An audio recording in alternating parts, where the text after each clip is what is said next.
नमस्कार, news point लेकर हाजिर हूं मैं राजीव। दोस्तों, राहुल गांधी ने आज अदालत में एक ऐसा गंभीर आरोप लगाया है जिसके बाद देश की सियासत में बड़ा बवंडर आता हुआ दिखाई दे रहा है। दरअसल कांग्रेस सांसद राहुल गांधी ने पुणे की अदालत में कहा है कि उनकी जान को खतरा है।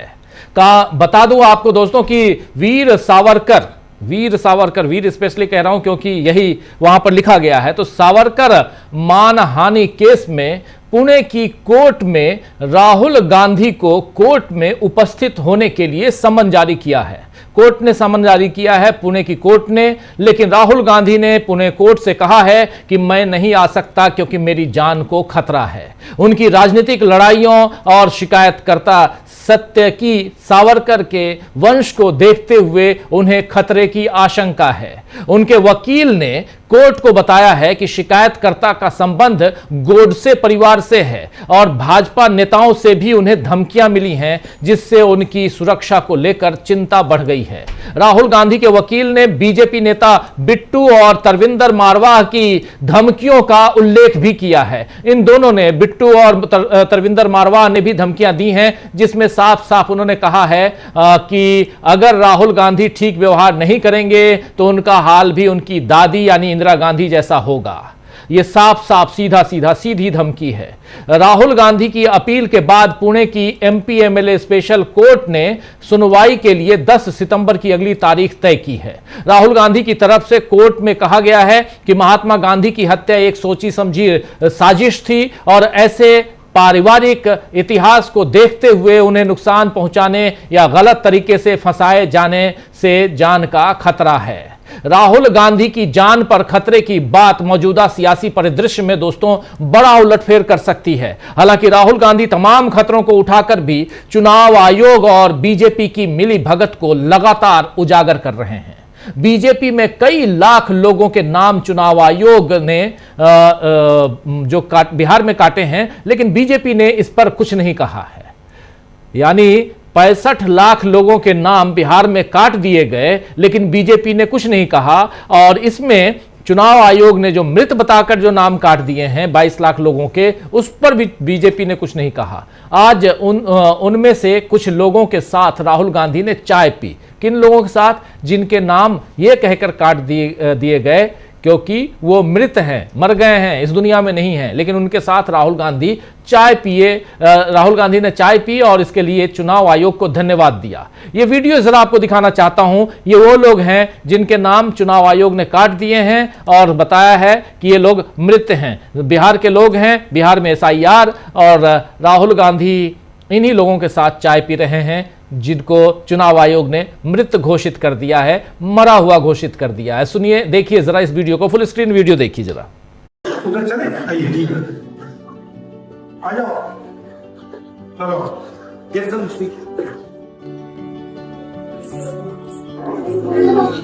सुना है आप जिंदा ही नहीं हो, जिंदे में मृत लोग घोषित करा है। तो पता कैसे लगा आपको?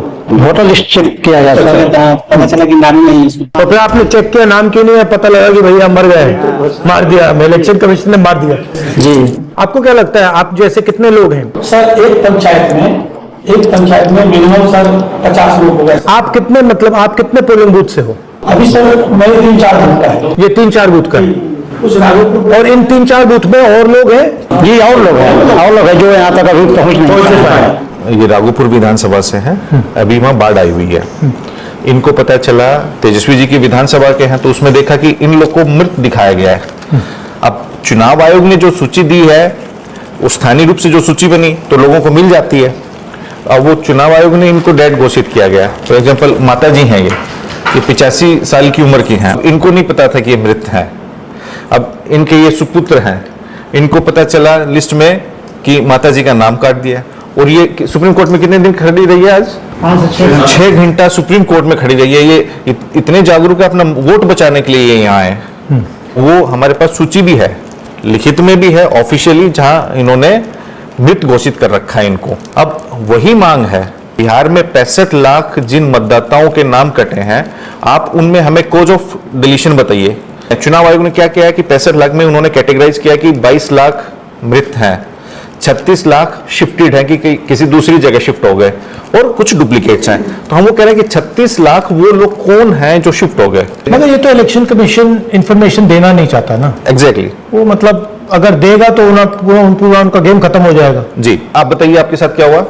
हमारे घर आए थे तो हमको बोले कैसे, तो हम तो आप देख रहे हैं ये वो लोग हैं जो सुप्रीम कोर्ट आए थे कल। सदाकत सिंह जो आरजेडी के सांसद हैं वो लेकर आए थे, वो लेकर सदाकत जो हैं, माफी चाहूंगा, सुधाकर सिंह वो लेकर आए थे और सुप्रीम कोर्ट लेकर गए थे। लेकिन सुप्रीम कोर्ट में इन लोगों को अंदर जाने नहीं मिला, सिर्फ 2 लोगों को अंदर जाने मिला था और ये तमाम पुरुष और महिलाएं जो बिहार से आए हैं, जबकि 2 बूथों के ये हैं और बता रहे हैं अपने बारे में। और उसके बाद वहां से 6 घंटा वहां खड़े रहने के बाद सुप्रीम कोर्ट में, उसके बाद ये चले आए राहुल गांधी से मिलने और ये सब बता रहे हैं। और सबसे बड़ी चीज कि इन लोगों को मृत घोषित कर दिया गया। लिस्ट में 65 लाख लोगों में से जो जिनके नाम हटाए गए हैं उनमें ये भी हैं, जिसमें से 22 लाख लोगों को मृत घोषित किया गया है। दिलचस्प यहां अनुभव जीवन में कुछ कुछ होते हैं दोस्तों, लेकिन कभी मृत लोगों के साथ चाय पीने का मौका नहीं मिला था।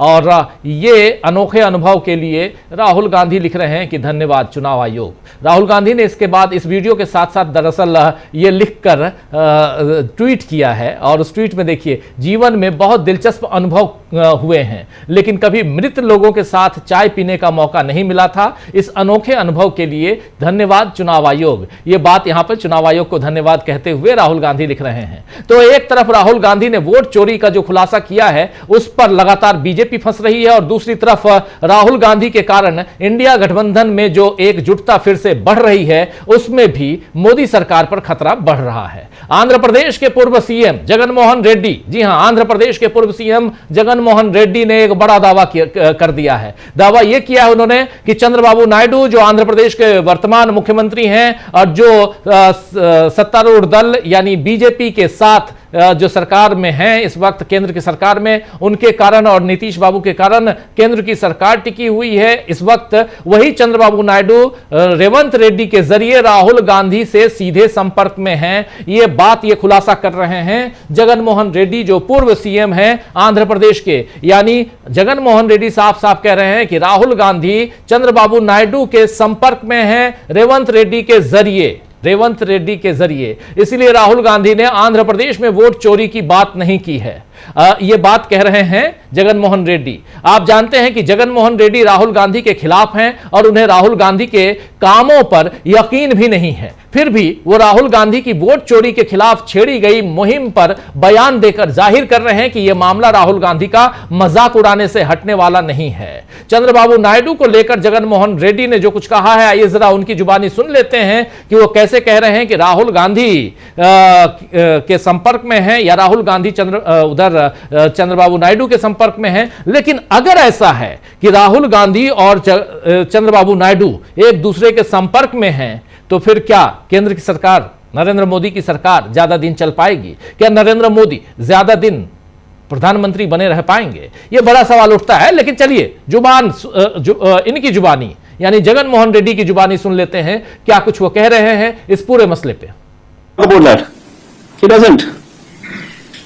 Rahul Gandhi does not talk about Andhra because Chandrababu Naidu is in touch with Rahul Gandhi through Revanth Reddy on a hotline.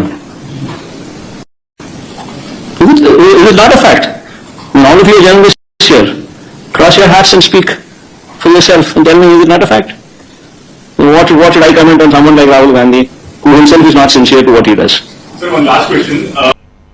तो जगनमोहन रेड्डी को आप सुन रहे थे कि वो उनके हॉटलाइन पे टच में है, यानी चंद्रबाबू नायडू के टच में है। लेकिन राहुल गांधी के बारे में क्या बोलूं मैं, जो सीरियस ही नहीं है अपने काम के बारे में। खैर, ये इनका जो जगनमोहन रेड्डी का जो अहंकार है वो अभी तक बोल रहा है। मगर चर्चा को थोड़ा और आगे बढ़ाते हैं। वोट चोर गद्दी छोड़, ये नारा आपने सुन लिया होगा। विपक्ष का दिया ये नारा अब बड़ी तेजी से लोगों की जुबान पर चढ़ता जा रहा है। ऐसा लग रहा है मानो बीजेपी के लिए ये नारा सिंहासन खाली करो की जनता आती है जैसा ही निर्णायक बन सकता है। बीजेपी इससे निकलने के लिए जितना हाथ पैर मार रही है, इस दलदल में और धंस रही है। आज सुप्रीम कोर्ट में एसआईआर यानी स्पेशल इंटेंसिव रिवीजन पर फिर से लंबी सुनवाई हुई है। दिन भर हम लोगों ने उसको लाइव किया है, आपने देखा भी, जिसमें याचिकाकर्ताओं ने दलीलें पेश की और अब कल फिर से इस पर सुनवाई जारी रहेगी। कल सुबह 11 बजे से इस पर दोबारा सुनवाई होगी। आज ही सुप्रीम कोर्ट में जस्टिस सूर्यकांत ने यह बात कही है। आज की सुनवाई में फिर से वहां पर जो बातें हुई हैं बहुत महत्वपूर्ण, और जिसमें चुनाव आयोग फंसता हुआ दिखाई दिया, साफ साफ चुनाव आयोग फंसता हुआ दिखाई दिया, क्योंकि नागरिकता यानी सिटीजनशिप के सवाल से लेकर वोटर लिस्ट के शुद्धिकरण की प्रक्रिया पर याचिकाकर्ताओं के तर्कों की काट उसके पास दिखाई नहीं दी। इधर बीजेपी ने भी अब अपनी तरफ से फैक्ट चेक करने की कोशिश की है। राहुल गांधी की सीट रायबरेली से लेकर पश्चिम बंगाल और केरल, जहां उसकी सरकारें नहीं हैं, वहां की कुछ सीटों पर बीजेपी ने वोटर लिस्ट चेक की है। इस बारे में अनुराग ठाकुर ने जानकारी दी कि इन सीटों पर भी एक ही नाम के व्यक्ति के कई वोट हैं। यहां किसी का पता गलत है या एक ही पते पर कई लोग हैं। राहुल गांधी पर तंज कसते हुए अनुराग ठाकुर ने कहा है कि धूल चेहरे पर थी और आईना साफ करते रहे, लेकिन असल में तो बीजेपी का चेहरा और आईना दोनों साफ करने की जरूरत है दोस्तों, क्योंकि अनुराग ठाकुर ने ठीक वैसे ही दावे किए हैं जो राहुल गांधी ने किए हैं कि वोटर लिस्ट में गड़बड़ी है। तो फिर बीजेपी को चुनाव आयोग से सफाई मांगनी चाहिए थी, लेकिन उसने अब खुद को फंसा लिया है और वो जाने अनजाने सही, अनजाने में ही सही, लेकिन राहुल गांधी को सही साबित करने की कोशिश कर रही है बीजेपी। इधर जो लोग मोदी के साथी थे वो भी अब राहुल के साथ खड़े दिखाई दे रहे हैं। देश में वोटर लिस्ट में चुनाव आयोग की तरफ से ही की जा रही गड़बड़ी पर अब श्वेत पत्र लाने की मांग दुष्यंत चौटाला ने कर दी है।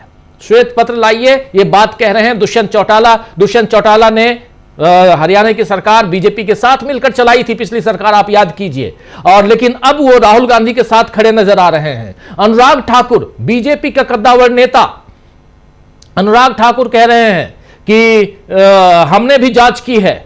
तो आप तो उसी राह पे चल रहे हैं जिस राह पे राहुल गांधी चल रहे हैं। इसका मतलब है कि अनुराग ठाकुर जी, आपको भी चुनाव आयोग के खिलाफ सुप्रीम कोर्ट में जाने की जरूरत है। अनुराग ठाकुर जी की पार्टी यानी बीजेपी को भी एक याचिका लगाने की जरूरत है। वहां एसआईआर के खिलाफ जो 11 याचिकाएं लगी हुई हैं, तो क्या हम उम्मीद करें कि कल 12वीं याचिका लगेगी? आइए खैर दुष्यंत चौटाला को सुनते हैं क्या कह रहे हैं राहुल गांधी के मामले पे, सुनिए। वोटिंग की बात को लेकर आंदोलन कर रही है, क्या कहना है? देखिए, दो पक्ष सामने है। एक और पर तो बिहार में 60 लाख से अधिक वोटों को काटना, ये कहते हुए कि ये नकली वोट थे, और वहीं दूसरी ओर पर कांग्रेस द्वारा एक ही व्यक्ति के एक ही वोटर आईडी के 3-3 अलग प्रदेशों में वोट पाए जाना, ये इलेक्शन कमीशन पर बहुत बड़ा क्वेश्चन मार्क लगा देता है कि करोड़ों रुपया कंसोलिडेटेड फंड ऑफ इंडिया से इलेक्शन कमीशन के खाते में आता है, एक ऑटोनोमस बॉडी की तरह काम कर, उसके बावजूद भी इस तरह की अगर गतिविधि पाई जाती है तो साफ साफ दर्शाता है कि जितनी मॉडर्नाइजेशन हुई है, टेक्नोलॉजी एडवांसमेंट हुई है, इलेक्शन कमीशन पूरी तौर पर फेल हुई है। इलेक्शन कमीशन को व्हाइट पेपर लाना चाहिए और ये जो आरोप कांग्रेस द्वारा लगाए गए हैं इस पे भी क्लैरिफिकेशन देनी चाहिए, और बिहार के अंदर इतने बड़ी मात्रा में वोट बढ़े कैसे, उसके ऊपर भी देश को क्लैरिफाई करना चाहिए। मैं तो ये मानता हूं लोकतंत्र के अंदर सबसे बड़ी ताकत वोट की है। तो कांग्रेस के द्वारा जो लगाया गया है आरोप, उन आरोपों का भी जवाब देना चाहिए इलेक्शन कमीशन को। यह बात कांग्रेस के समर्थन में, राहुल गांधी के समर्थन में यहां दुष्यंत चौटाला खड़े हो रहे हैं, खड़े हो गए हैं।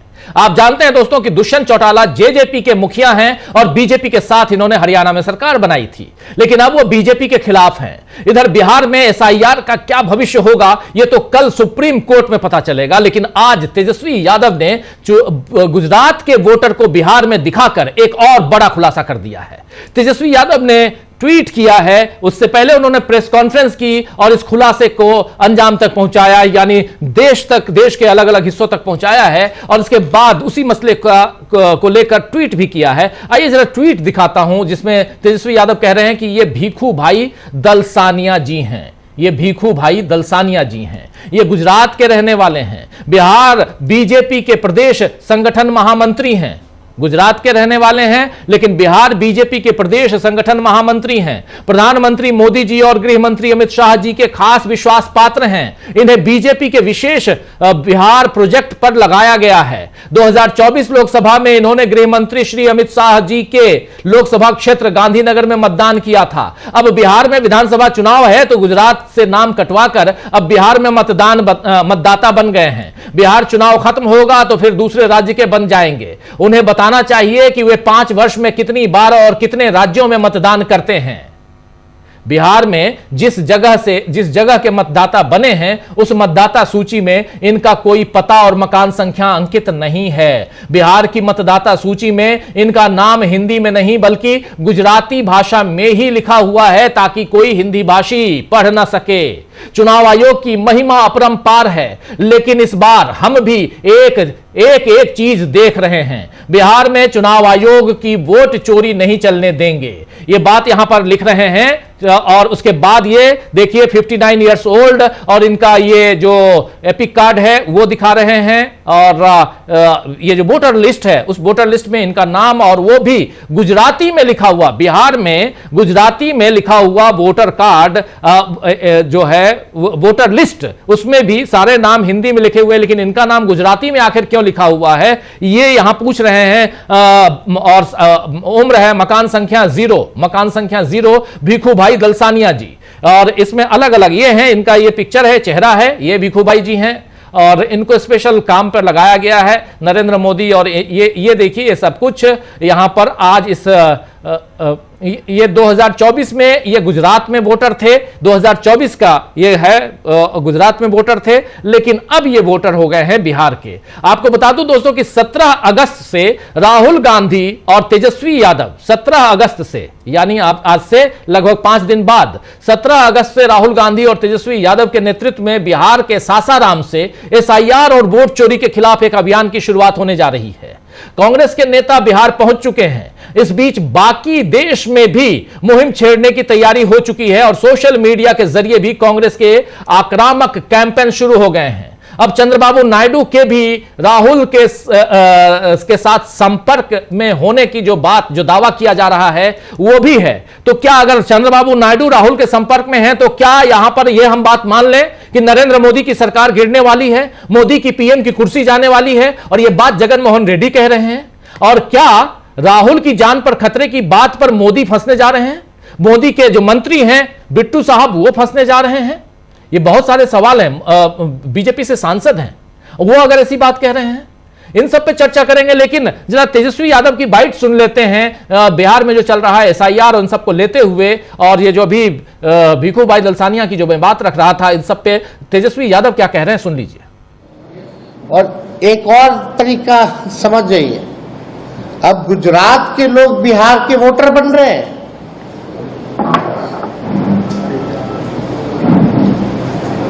जो भाजपा के प्रभारी है भिखू भाई वो पटना के वोटर बन गए हैं। ठीक है, उन्होंने आखिरी वोट जो है गुजरात में दिया था 2024 में, लेकिन वो पटना के भी वोटर बने हुए हैं। नाम उन्होंने कटवा लिया गुजरात में, वो ठीक है, लेकिन आप समझिए कि 5 साल हुआ नहीं कि आप जगह बदल बदल के वोट दे रहे हैं। तो भिखू भाई जो है प्रभारी है भाजपा के, अब वो पटना के वोटर बन गए।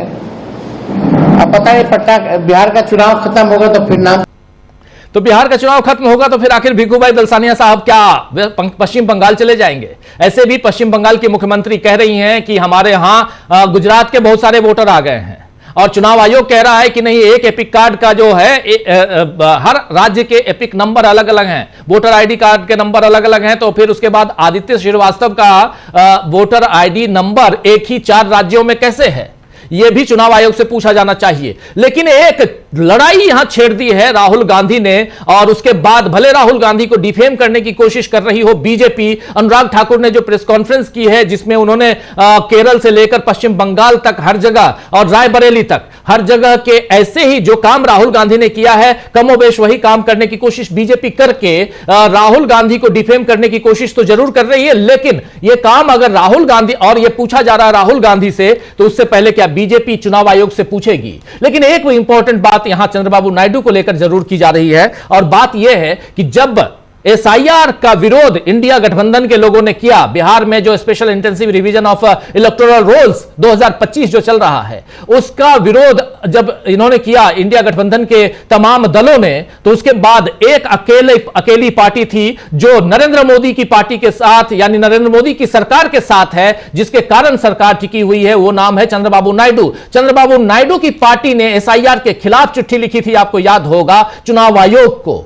अब क्या जगन मोहन रेड्डी जो कह रहे हैं वो सही है कि चंद्रबाबू नायडू राहुल गांधी के संपर्क में हैं और रेवंत रेड्डी उसमें जरिया हैं? ये बात कितनी सही हो सकती है, सोचिएगा। हम इस चर्चा को आगे बढ़ाते हैं। तो बहुत कुछ है, राहुल के संपर्क में है नायडू, कह रहे हैं जगन मोहन रेड्डी। लेकिन क्या अगर नायडू संपर्क में है तो गिर जाएगी नरेंद्र मोदी की सरकार? सिंपल सी बात है। या तो नायडू के सांसदों को नरेंद्र मोदी खरीद लें तभी बच पाएंगे, या वो गिर जाएंगे, क्योंकि नीतीश बाबू भी उधर गिराने के लिए तैयार बैठे हुए हैं। लेकिन तीसरी सबसे बड़ी बात कि सुप्रीम कोर्ट में जो दिन भर हुआ है उससे आखिर क्या निकल के आ रहा है? जो भी निकल के आए, लेकिन चुनाव आयोग यहां पर फंसा हुआ है। जिस भी ढंग से चुनाव आयोग अपने चेहरे को ढकने की कोशिश करे, यानी अपना एक साफ सुथरी छवि, साफ सुथरा चेहरा दिखाने की कोशिश करे, लेकिन याचिकाकर्ताओं ने, चाहे वो कपिल सिब्बल हो, डॉक्टर सिंघवी हो, चाहे वो प्रशांत भूषण हो, वृंदा ग्रोवर हो, ये इन तमाम वरिष्ठ वकीलों ने एक्सपोज कर दिया है सुप्रीम कोर्ट में चुनाव आयोग को। देश में आखिर हो क्या रहा है, चलिए जानने की कोशिश करते हैं। हमारे साथ कुछ वरिष्ठ साथी जुड़े हुए हैं, उनके जरिए। देखिए 4 वरिष्ठ साथी हमारे साथ जुड़े हुए हैं। प्रशांत टंडन जी हमारे साथ जुड़े हुए हैं, प्रेम कुमार जी, नाम ठीक कर लीजिएगा, और डॉक्टर राकेश पाठक जी जुड़े हुए हैं, और अमलेंदु उपाध्याय जी जुड़े हुए हैं। आप चारों का स्वागत है, इस्तकबाल अब तमाम दोस्त साथी शुभचिंतक आप सबका, जो अब तक जुड़ चुके हैं उनका भी, जो जुड़ने वाले हैं उनका भी। बहुत गहमा गहमी वाला दिन है डॉक्टर साहब, डॉक्टर राकेश पाठक जी, बहुत गहमा गहमी वाला दिन। एक तरफ चुनाव आयोग फंसा हुआ, बुरी तरह फंसा हुआ, मैराथन बहस सुप्रीम कोर्ट में, कल भी, आज भी, और फिर कल भी होनी है बहस। और आज तो प्रशांत भूषण ने साफ साफ कह दिया कि हमको स्टे चाहिए, फौरन राहत चाहिए। हमको अब आगे बात करते रहें, आपको जिसको बुलाना है, जो भी करना है केस में आगे सुनवाई करिए, लेकिन हमको तुरंत स्टे चाहिए। यह पहली दफा है कि एक नहीं बल्कि याचिकाकर्ताओं की तरफ से 3 वरिष्ठ वकीलों ने स्टे की डिमांड आज कर दी है। इससे पहले उन्होंने डिमांड नहीं की थी, इससे पहले रद्द की डिमांड की थी। बोले आप चर्चा करवाते रहिए, लेकिन पहले स्टे दीजिए, क्योंकि जो चल रहा है वो ठीक नहीं चल रहा है। और कैसे ठीक नहीं चल रहा है, कैसे अवमानना की जा रही है कोर्ट के ही आदेशों की, कोर्ट के ही सजेशंस की, जिसमें आधार कार्ड है, जिसमें राशन कार्ड है, जिसमें एपिक कार्ड है, इन सब का सजेशन देने के बाद भी कोर्ट की बात नहीं मानी गई चुनाव आयोग की तरफ से। तो एक तरफ चुनाव आयोग की हठधर्मिता है, दूसरी तरफ आप देख लीजिए कि देश की सियासत में जो चल रहा है। तीसरी बहुत महत्वपूर्ण बात जो पुणे कोर्ट को राहुल गांधी ने कही है कि मेरी जान को खतरा है, और यह खतरा किससे है? तो सावरकर के वंशज से है, यह खतरा गोडसे के वंशज से है, यह खतरा बिट्टू से है, तरविंदर से है। यह सारी बातें उन्होंने लिखी है, मैं अपनी तरफ से कुछ भी नहीं कह रहा हूं। डॉक्टर साहब क्या चल रहा है देश में? तीसरी बात यह देख लीजिए, लिख रहे हैं राहुल गांधी कि जीवन में बहुत सारे आनंद लिए, बहुत कुछ देखा, लेकिन आज तक यह पहली बार हो रहा है कि किसी मृत लोगों के साथ, मरे हुए लोगों के साथ चाय पीने का मौका मिला। चाय पी रहे हैं जी डॉक्टर साहब, क्रमशः सारी बातों पर आएंगे, लेकिन मैं बात शुरू करना चाहता हूं अनुराग ठाकुर के उस ट्वीट से जिसमें उन्होंने आईने की बात कही है। आपने बहुत अच्छी बात कही कि उन्हें खुद अदालत में जाना चाहिए जब गड़बड़ियां उन्हें दिख रही। कृष्ण बिहारी नूर की एक लंबी रचना है, उसकी कुछ पंक्तियां हैं। सच घटे या बढ़े तो सच न रहे, झूठ की कोई इंतहा ही नहीं, घन के हाथों बिके हैं सब कानून, अब किसी जुर्म की सजा ही नहीं, चाहे सोने के प्रेम में जला दो, चाहे सोने के फ्रेम में जड़ दो, आईना झूठ बोलता ही नहीं। तो आईने की बात कर रहे थे अनुराग ठाकुर, आईना झूठ नहीं बोल रहा। आईना बता रहा है कि चुनाव आयोग की वोटर लिस्ट में मृत व्यक्ति भी शामिल हैं। एक एक परिवार में एक व्यक्ति के 40-40, 50-50 पुत्र और सुपुत्रियां हैं। 124 साल की महिला है। ये सब आईने की तरह साफ है। राहुल गांधी धूल नहीं साफ कर रहे आईने, राहुल गांधी आईना दिखा रहे। बिल्कुल बहुत अच्छी बात आपने कही कि भारतीय जनता पार्टी को खुद भी जाना चाहिए, वो भी एक पार्टी बने। वो चुनाव आयोग के पक्ष में क्यों खड़ी हो गई? ये सारी गड़बड़ियां पूरे देश में सामने आ रही। तो भारतीय जनता पार्टी को भी उतनी ही चिंता होनी चाहिए जितनी राहुल गांधी को या कांग्रेस को, प्रशांत भूषण, योगेंद्र यादव, कपिल सिब्बल, इन सब लोगों को जो चिंता हो रही है वो बीजेपी को भी होना चाहिए। उन्हें चिंता इसलिए नहीं हो रही क्योंकि गुड़ मटकी में ही फूट रहा है। इस पूरे गड़बड़ घोटाले की जो मिठास है वो उनके हिस्से आ रही है, इसलिए वे इस पर कोई आवाज उठाने को तैयार नहीं।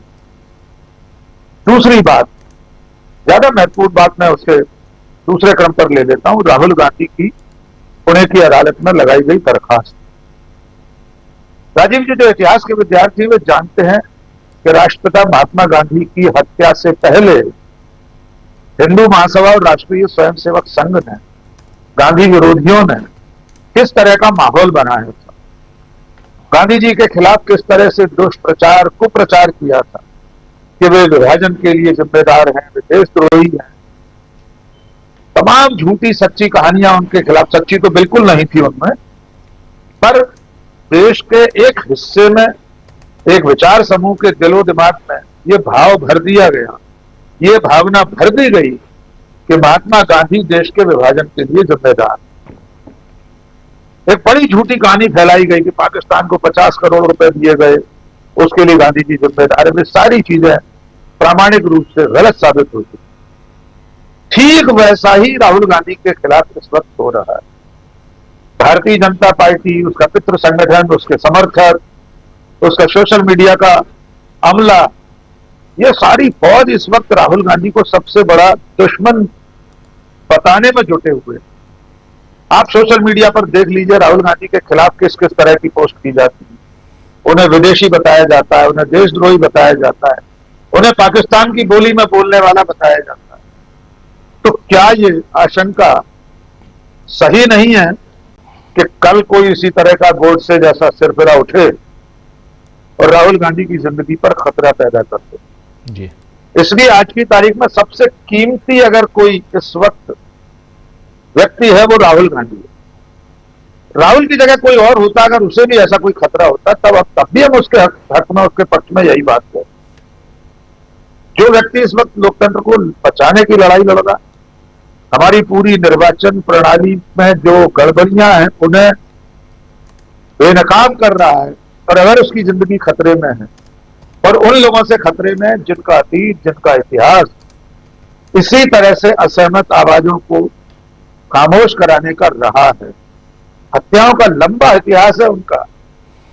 इसलिए इस वक्त सरकार को, न्यायालय को, सबको, जनता को, कांग्रेस के कार्यकर्ताओं को हाई अलर्ट पर रहना चाहिए।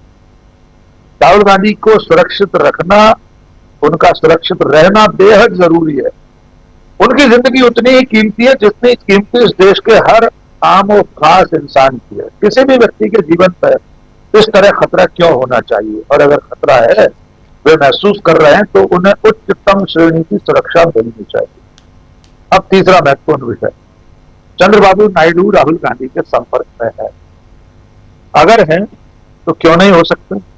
क्या इस देश के किसी कानून में ऐसा लिखा है कि एक गठबंधन का कोई सहयोगी दल दूसरे गठबंधन के नेता से संपर्क नहीं कर सकता? एक दल किसी एक गठबंधन में रहने के बाद अगर उसे लगे कि रीति नीति के आधार पर, सैद्धांतिकता पर, देश के भले के आधार पर जिस पार्टी के साथ इस वक्त वो है वो ठीक नहीं कर रही है, तो वो क्यों नहीं दूसरे दल के साथ जा सकता? क्यों नहीं चंद्रबाबू नायडू देर आयद दुरुस्त आयद की तर्ज पर कांग्रेस या यूपीए गठबंधन के साथ नहीं आ सकते? ये कौन सा अपराध है, कौन सा गुनाह है? और ये सारी चीजें राजनीतिक गतिविधियां राजीव जी अंदर खाने ही चलती हैं, पर्दे के पीछे चलती हैं। और इस देश में पिछले 2-3 दशक तो गठबंधन सरकारों के बनने बिगड़ने के रहे। हम सबने देखा अटल बिहारी वाजपेयी का वो दौर, कभी जयललिता रूठ जाती थी, कभी ममता बनर्जी रूठ जाती थी, तो जॉर्ज साहब उन्हें बनाने जाते थे विशिष्ट मान लेकर, जॉर्ज फर्नांडिस। सरकारें गिरी हैं, हमें और आपको अच्छी तरह याद है 3 लोकसभा चुनाव कितने कितने कम अंतराल में हुए, 13 दिन 13 महीने की सरकारें कैसे गिरी। तो अगर कल नरेंद्र मोदी की सरकार खतरे में आती हुई लग रही है, तो इसमें कोई आश्चर्य की बात नहीं है। हो सकता है उनकी उल्टी गिनती शुरू हो गई, क्योंकि अंततः नायडू और नीतीश कुमार को भी अपने मतदाता को चेहरा दिखाना है, उनके दरवाजे पर भी जाना ही है ना, तब क्या जवाब दे। जी बिल्कुल बिल्कुल, ये बहुत महत्वपूर्ण बात आप कह रहे हैं कि फाइनली इनको अपने मतदाताओं के दरवाजे पे जाना होगा, ना कि नरेंद्र मोदी के दरवाजे पे। अभी नरेंद्र मोदी की बैसाखियां बनी हुई हैं, दोनों पार्टियां, चाहे नीतीश बाबू की पार्टी जेडीयू हो या चंद्रबाबू नायडू की पार्टी हो, लेकिन ये टीडीपी और जेडीयू कब तक नरेंद्र मोदी की बैसाखियों की तरह काम करते रहेंगे? एक ना एक दिन तो इनको इंडिपेंडेंटली सत्ता पाने के लिए या चुनाव लड़ने के लिए जनता के बीच जाना ही है। प्रशांत टंडन जी, आपके पास आना चाहता हूं। प्रशांत जी, आवाज आ रही है? जी प्रशांत जी, बहुत इवेंटफुल डे, बहुत कुछ आप देख लीजिए, पुणे से लेकर इधर दिल्ली, उसके बाद बिहार, चाहे आंध्र प्रदेश, पुणे, आंध्र प्रदेश, दिल्ली, बिहार, सब तरफ। अब राहुल गांधी बिहार जा रहे हैं, 17 तारीख से लगातार धुआंधार रैली है वहां पे, राहुल गांधी और तेजस्वी यादव साथ, और 1-2 दिन नहीं बल्कि शुरुआत होगी 17 तारीख से और अंत होगा 3 सितंबर को पटना के गांधी मैदान, सासाराम से लेकर गांधी मैदान तक। उस पर भी आएंगे, वो भी लाइव कवरेज देंगे, हमारी पूरी टीम वहां रहेगी। लेकिन आज जो कुछ हुआ है उस पर, और उसमें भी सबसे बड़ी बात कि राहुल गांधी संपर्क में हैं, ठीक है, रहते हैं, जो कह रहे हैं डॉक्टर साहब, लेकिन दूसरी तरफ जो एक मुहिम छेड़ी गई है, जो वोट चोर गद्दी छोड़ का जो नारा है, ये कहां तक आगे बढ़ता हुआ आपको दिखाई देता है? क्योंकि अब तो फैक्ट चेक करने वालों की बाढ़ आ गई है, बीजेपी फैक्ट चेक कर रही है। फैक्ट चेक तो आप भी करते हैं, हम भी करते हैं, प्रशांत जी। की बात से ही इसको आगे बढ़ाते हैं। जगनमोहन रेड्डी ने जो कहा है कि बिहार में अगर सरकार नहीं आएगी बीजेपी की, तो नरेंद्र मोदी गद्दी खतरे में है। ये बात हम लोग बहुत समय से न्यूज पॉइंट में भी चर्चा कर रहे हैं कि क्यों एसआईआर कराया जा रहा है, बिहार क्यों इम्पोर्टेंट है। इसलिए इम्पोर्टेंट है क्योंकि बिहार अगर नहीं जीत पाएंगे तो केंद्र की सरकार कितना चलेगी, इस पे सवालिया निशान खड़े होंगे। तमाम तरफ से नरेंद्र मोदी जी के ऊपर दबाव है, विदेश नीति फेल हो चुकी है, ट्रंप ने 50% के टैरिफ की घोषणा कर दी है, और सीज फायर को लेकर सब देश भर में बहस है। इकोनॉमिक की स्थिति बहुत खराब है, तेल का मामला होगा तो और खराब होगी। आरएसएस दबाव बना रही कि नड्डा जी की जगह कोई रबर स्टैम्प प्रेसिडेंट नहीं होगा, 75 साल की उम्र पे रिटायर हो जाना चाहिए, ये भी संकेत आरएसएस दे रही है। तमाम तरीके के दबाव नरेंद्र मोदी के ऊपर हैं, और उन दबाव के बीच में अगर वो बिहार का चुनाव भी हार गए तो ये सारे दबाव का जो असर है वो मल्टीप्लाइड बाय 2 हो जाएगा, दुगना हो जाएगा, और स्थिति बहुत खराब हो जाएगी। इसलिए बिहार को जैसे भी बेईमानी करके, तीन तकड़म करके, कुछ और करके जीतना ही है। और इस काम में अफसोस की बात यह है कि इलेक्शन कमीशन साथ दे रहा है। राहुल गांधी ने जो महादेवपुरा का मामला उजागर किया, उससे लिख रहा है, देखिए इलेक्शन में गड़बड़ियां हमेशा से होती रही हैं, फर्जी वोट भी होते रहे। हम लोगों ने तमाम चुनाव कवर किए हैं, 30-35 साल चुनाव कवर किए हैं, बिल्कुल। तो हमको मालूम है कि थोड़ी बहुत गड़बड़ियां होती हैं, दोबारा लोग वोट डाल देते हैं शाही हटा के, कुछ होती हैं। वो गड़बड़ियां इतनी नहीं होती कि वो पूरे प्रदेश के, देश के चुनाव को प्रभावित करें। अब जो चीज सामने आ रही है वो देशव्यापी है, इंडस्ट्रियल स्केल पर है। और उसमें सबसे बड़ी जो अफसोस की बात है कि इलेक्शन कमीशन इस अपराध में शामिल है। सुप्रीम कोर्ट कुछ कहे ना कहे, लेकिन हम लोगों को ऐसा लगता है कि इलेक्शन कमीशन इस अपराध में शामिल है। भारत के संवैधानिक लोकतंत्र को पटरी से उतारने के लिए जो एक खतरनाक प्रोजेक्ट चल रहा है, इलेक्शन कमीशन उसमें साथ में है। और बहुत अफसोस के साथ कहना पड़ रहा है कि 2 दिन सुप्रीम कोर्ट की जो सुनवाई चली है, और मैंने आपके लाइव भी देखे दिन में जी, सुप्रीम कोर्ट 65 लाख लोगों के नाम हटा दिए गए हैं। राजीव जी, आपने 2 दिन सुप्रीम कोर्ट की सुनवाई को लाइव कवर किया है। योगेंद्र यादव वहां पे गए, तमाम बड़े बड़े वकील, अभिषेक मनु सिंह भी वहां पे हैं, वहां पे प्रशांत भूषण है, वहां पे वृंदा ग्रोवर है, तमाम बड़े बड़े वकील हैं। और उन वकीलों के दलीलें भी हैं, बहुत ही संविधान पर दलीलें हैं। क्या आपको एक बार भी सुप्रीम कोर्ट के जजों के ऑब्जर्वेशन से लगा कि जज साहब वाकई 65 लाख लोगों के मताधिकार के छिन जाने के सवाल पर चिंतित हैं? वो रास्ते बता रहे हैं कि आधार कार्ड तो वैसे बन सकता है, जो डॉक्यूमेंट रखे गए तो सुप्रीम कोर्ट ने दायरा बढ़ा दिया है, वो चुनाव आयोग ने दायरा बढ़ा दिया है।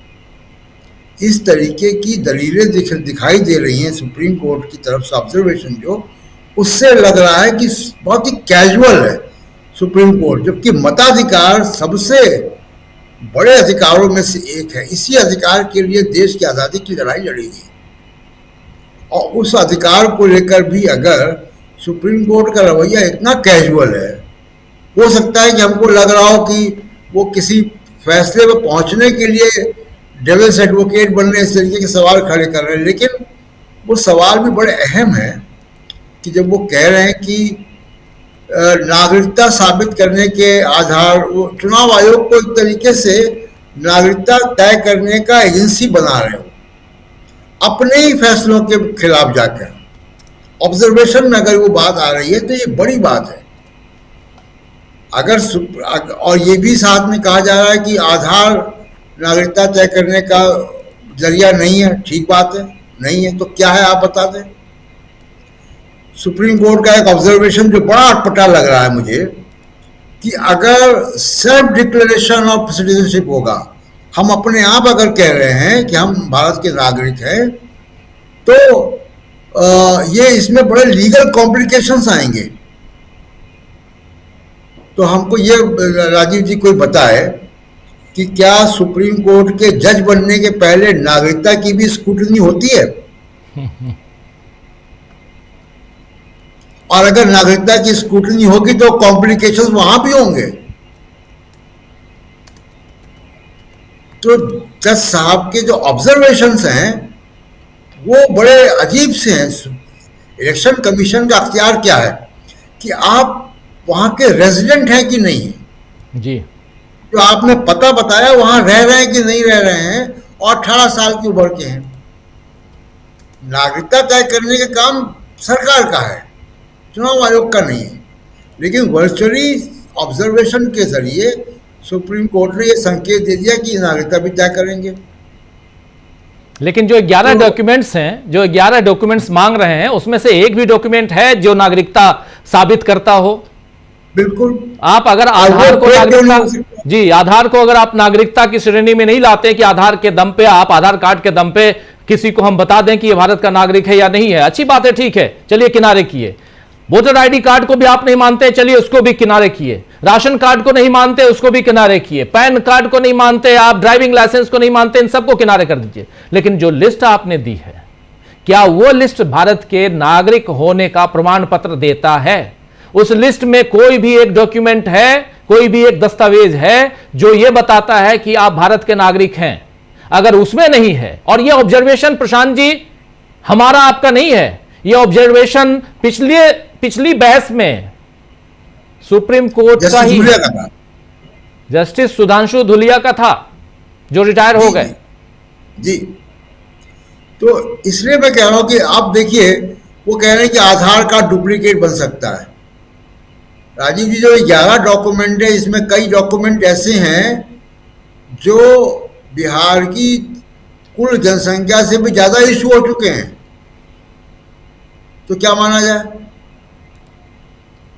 तो जिस तरह बहस जा रही है वो बड़ी अजीब बहस है और पूरे भारत के संवैधानिक लोकतंत्र के लिए बड़े खतरे पैदा हो जाएंगे अगर चुनाव आयोग नागरिकता तय करने लग जाएगा। और 65 लाख लोग, ये लोग जो 65 लाख लोग हैं, इनमें से सभी लोग, उनके पुरखे यहाँ पैदा हुए हैं, उनके पुरखों ने आज़ादी की लड़ाई लड़ी है, वो सैकड़ों हजारों साल से ऐसी जमीन पर रह रहे हैं।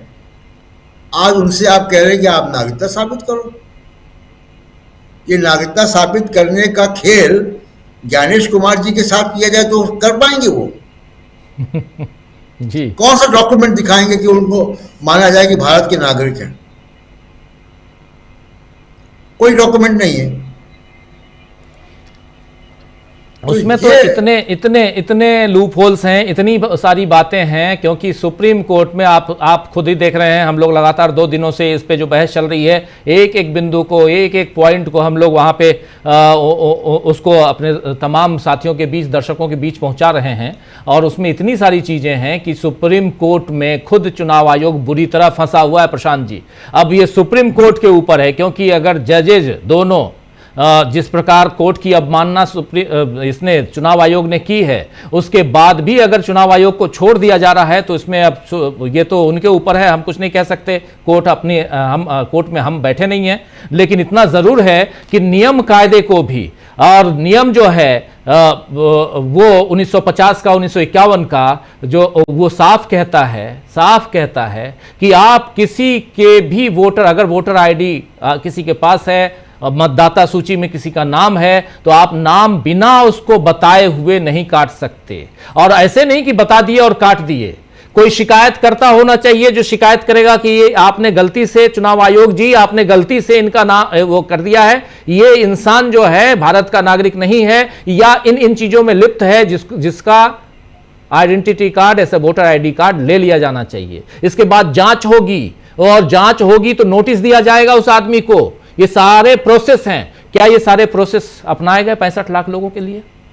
और राजीव जी, सुप्रीम कोर्ट का ही जजमेंट है, सुप्रीम कोर्ट का ही जजमेंट है कि जो आरोप लगाएगा कि ये विदेशी नागरिक है, ये साबित करने की जिम्मेदारी उस आरोप लगाने वाले की है, मतदाता की नहीं है। उसको साबित करना है कि विदेशी नागरिक हैं। और एक भी विदेशी नागरिक क्यों नहीं मिला? चुनाव आयोग ये कह रहा है कि 22 लाख लोग मर गए। जो लोग मर गए वो राहुल गांधी के साथ चाय पी रहे हैं जी। तो ये क्या मजाक चल रहा है भारत के लोकतंत्र के साथ? बहुत सिंपल केस था सुप्रीम कोर्ट के सामने कि 2002-2003 के इंटेंसिव रिवीजन में अगर 2 साल लगे थे और वो विधानसभा के चुनाव के 3 साल पहले हुआ था, तो अभी आप क्यों करा रहे हैं? पहली बात, कौन सी ऐसी अर्जेंसी थी, जबकि आप अभी जनवरी में एक वोटर लिस्ट आप जारी कर चुके फाइनल, तो अर्जेंसी क्या थी? पहली बात। दूसरी बात कि चुनाव आयोग को केवल 2 चीजें देखनी है, 18 साल से ऊपर और रेजिडेंट बिहार का। नागरिकता तय करने का सवाल जो आप बता रहे हैं कि वो तब होगा जब आरोप लगेगा। बिल्कुल। और वो भी नागरिकता तय करने का जो है वो अथॉरिटी केंद्र सरकार है। अब दूसरा जो कानूनी पहलू है वो ये कि अगर आपने 65 लाख लोगों की नागरिकता को सवाल में खड़ा कर दिया, तो ये 65 लाख लोग किस देश के नागरिक हैं? एक बात, क्या इनका केसेस फॉरेनर्स ट्रिब्यूनल में गया है? और ये अपने घरों में कैसे रह रहे हैं? ये डिटेंशन सेंटर्स में क्यों नहीं है? क्या 65 लाख लोगों को डिटेंशन सेंटर पे रखा जाएगा? तो ऐसा लग रहा है कि भारत के संवैधानिक लोकतंत्र के साथ मजाक चल रहा है, और किसी भी प्रकार, किसी भी तरह से बेशर्मी से, नैतिकता किनारे करके, संवैधानिक मर्यादा किनारे करके बिहार का चुनाव जीतना है, ये जिद, ये साफ दिखाई दे रहा है, ये जिद है, लग रही है। ये जिद है, ये जिद है, ये लग रहा है साहब। अफसोस ये कि इसमें संवैधानिक संस्थाएं भी इस अपराध में अपने आप को कहीं शामिल न कर दें, इस बात का डर है। बिल्कुल, ये डर सबसे ज्यादा है और ये दुखद है। प्रेम कुमार जी आपके पास आऊं, लेकिन एक चीज और हास्यास्पद चीज जो है सुप्रीम कोर्ट में आज हुई है वो बता देना चाहता हूं। प्रशांत भूषण खड़े हुए याचिकाकर्ताओं की तरफ से, आप जानते हैं एडीआर के लिए प्रशांत भूषण लड़ रहे हैं, उनकी तरफ से प्रशांत भूषण ने कहा कि चुनाव आयोग की देखिए कितनी चुनाव आयोग किस हद तक कर रहा है, और उसकी कुछ बानगी उन्होंने रखी। हद तक ये कि 1 तारीख को ड्राफ्ट लिस्ट आती है, उसके बाद 7 तारीख को राहुल गांधी जब प्रेस कॉन्फ्रेंस करते हैं तो उसके बाद 8 तारीख से उसके अगले ही दिन चुनाव आयोग ने एपिक नंबर के साथ अगर आप जांच करना चाहते हैं उसको डिसेबल कर देता है। इस पर जस्टिस सूर्यकांत ने कहा कि मुझे नहीं पता कि राहुल गांधी ने कोई प्रेस कॉन्फ्रेंस की है। अब आप ये सोचिए कि जिस प्रेस कॉन्फ्रेंस को पूरी दुनिया ने देखा है, राहुल गांधी की उस प्रेस कॉन्फ्रेंस को कांग्रेस की अलग अलग चैनलों के जरिए 16 करोड़ लोगों ने उसी दिन देख लिया और पूरे हिंदुस्तान में तहलका मचा हुआ है। अनुराग ठाकुर अलग अलग क्या कह रहे हैं कि धूल चेहरे पर थी और आईना साफ करते रहे, वो बता रहे हैं, लेकिन हमारे जो होने वाले would be chief justice of India, उन्होंने उस प्रेस कॉन्फ्रेंस को नहीं देखा है। अच्छी बात है, चलिए ये सब चलता है, कोर्ट की बात है, थोड़ा हंसी मजाक कर लेना चाहिए, स्वास्थ्य ठीक रहता है प्रेम कुमार जी। लेकिन बात यह है कि जो प्रशांत टंडन जी आखिरी लाइन कह रहे थे वो बहुत इंपॉर्टेंट है कि संवैधानिक संस्थाएं वो अगर पॉलिटिकल पार्टी की तरह काम करने लगे तब ये लोकतंत्र जो है वो नहीं बच पाएगा। और ऐसे में अगर राहुल गांधी मान लिया कि चंद्रबाबू नायडू के साथ संपर्क में है तो क्या बुरा है, क्यों नहीं होना चाहिए। सरकार गिराने के लिए राहुल गांधी को जो कदम उठाना हो, जिनके संपर्क में, उनको नीतीश कुमार के भी संपर्क में रहना चाहिए, उसमें क्या फर्क है। उनको इनके बिहार की दूसरी पार्टियां जैसे जीतन राम मांझी हैं उनके साथ भी रहना चाहिए, क्यों नहीं रहना चाहिए। जो आज संपर्क में हैं, इनके साथ हैं, एनडीए के घटक दल हैं, उनके संपर्क में क्यों नहीं रहना चाहिए राहुल गांधी को, क्या दिक्कत है।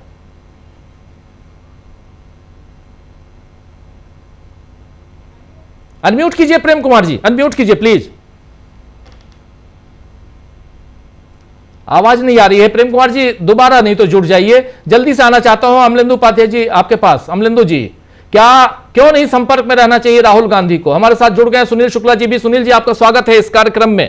बहुत इवेंटफुल डे है सुनील जी, आपके भी बहुत सारे विचार सुनने हैं, लेकिन जल्दी से। प्रेम कुमार जी आ रही आवाज? नहीं, प्रेम कुमार जी रिज्वाइन कर रहे हैं। प्रेम कुमार जी आवाज नहीं आ रही है, प्लीज मैं कहूंगा अपनी तरफ से थोड़ा सा गाइड कर दें। और अमलेंदु जी, दिन भर आपने लाइव किया। अमलेंदु जी,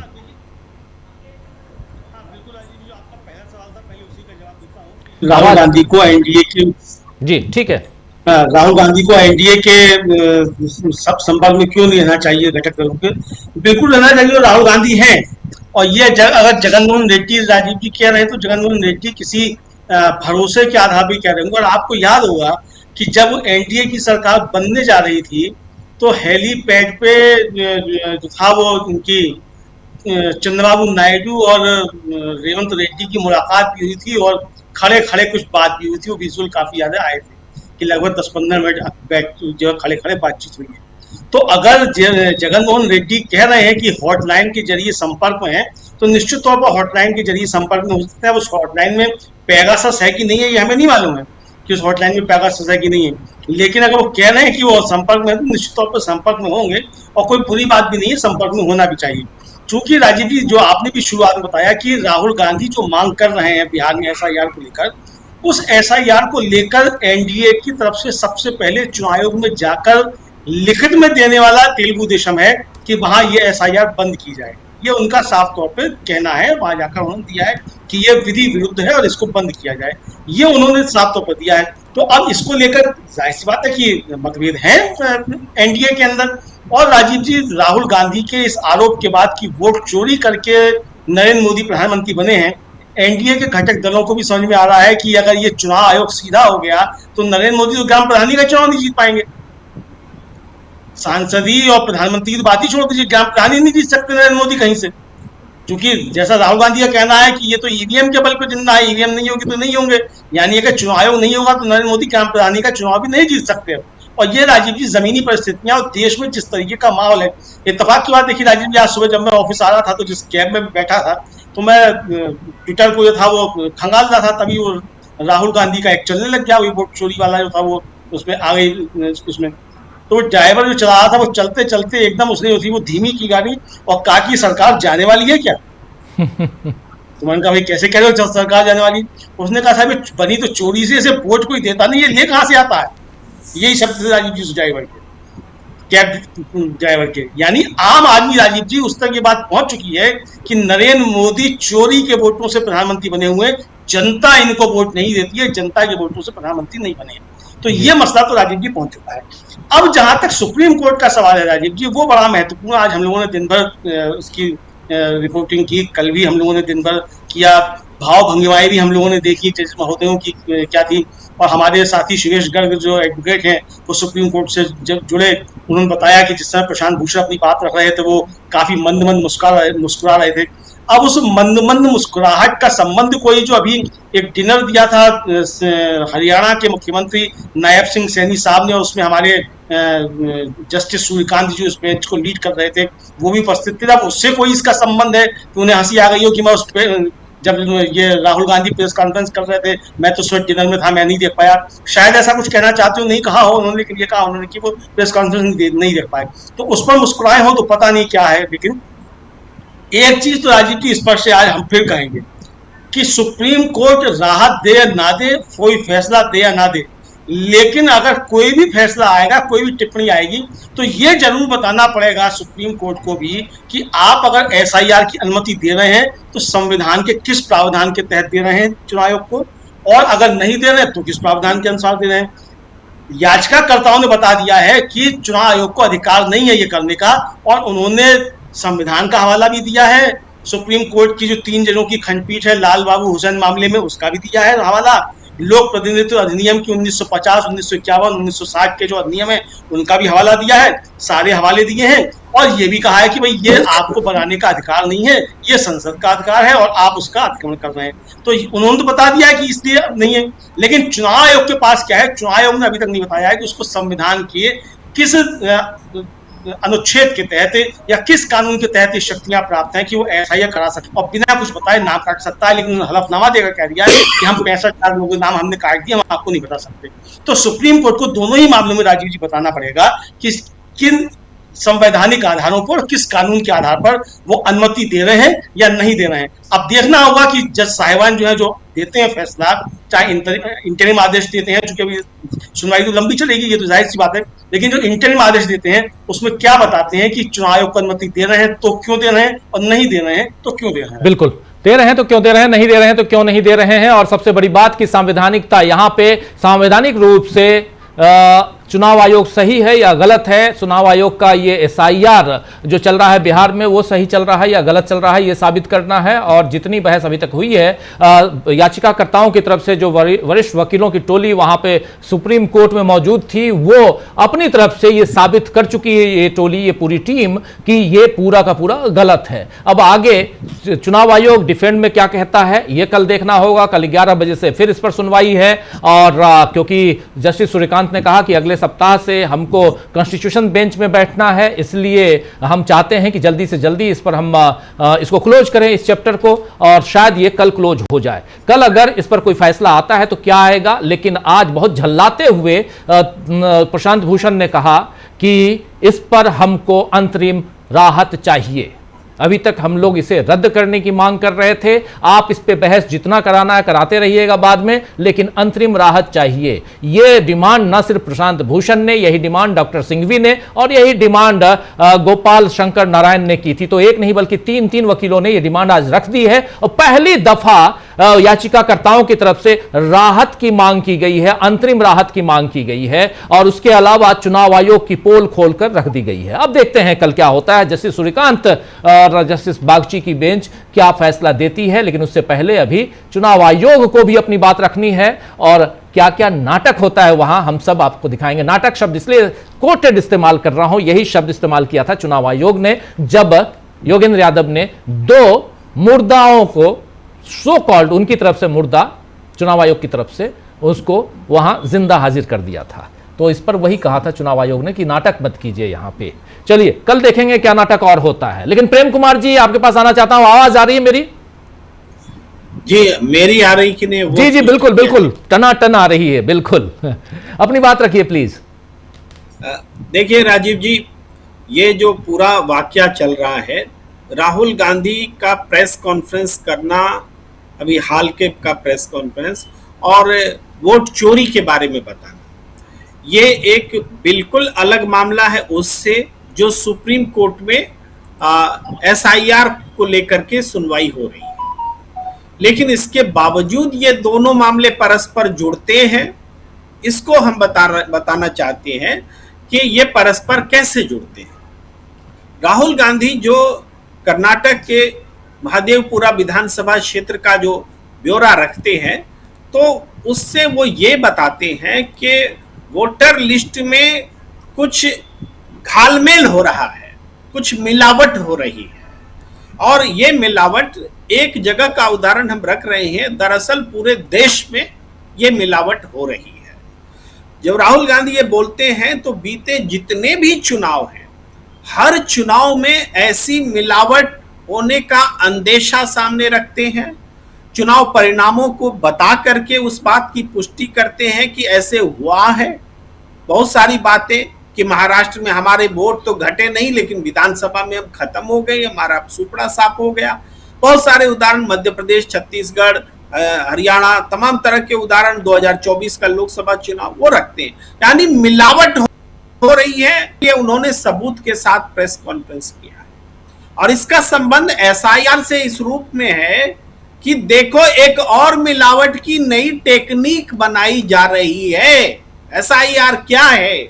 उस मिलावट की सीरीज का एक हिस्सा है जिसके वजह से एक पार्टी विशेष को लगातार जीत मिल रही है और पूरा अपोजिशन लगातार हार रहा है।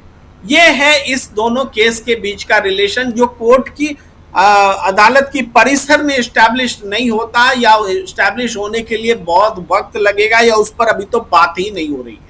अभी बात क्या हो रही है अदालत में, वो ये कि जो वोटर लिस्ट है उसको बदल देने का अधिकार क्या चुनाव आयोग के पास है?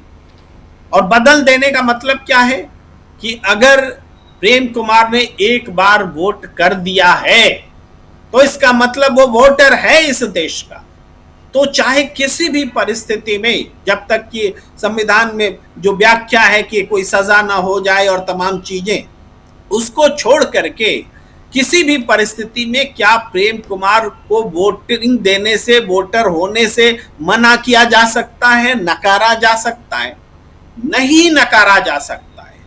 यही बात है सुप्रीम कोर्ट में मूल बात, कि क्या हम वो प्रपत्र जो चुनाव आयोग ने एसआईआर के नाम पर रखे हैं, अपने सरकारी कर्मचारियों से उसको भरवाया है, मतदाताओं से पूछा नहीं पूछा, इन सब की पुष्टि अपनी जगह, तो उसमें अगर हम नहीं भरते हैं, नहीं भर पाते हैं, तो क्या हम वोट देने के अधिकारी नहीं रहेंगे? क्या हमारा वोट देने का अधिकार छिन जाएगा? तो हम प्रशांत भूषण और दूसरे वकीलों ने यही बात रखी है कि हमारे वोट का अधिकार कोई नहीं छीन सकता है, भले ही हमने प्रपत्र भरे या नहीं भरे।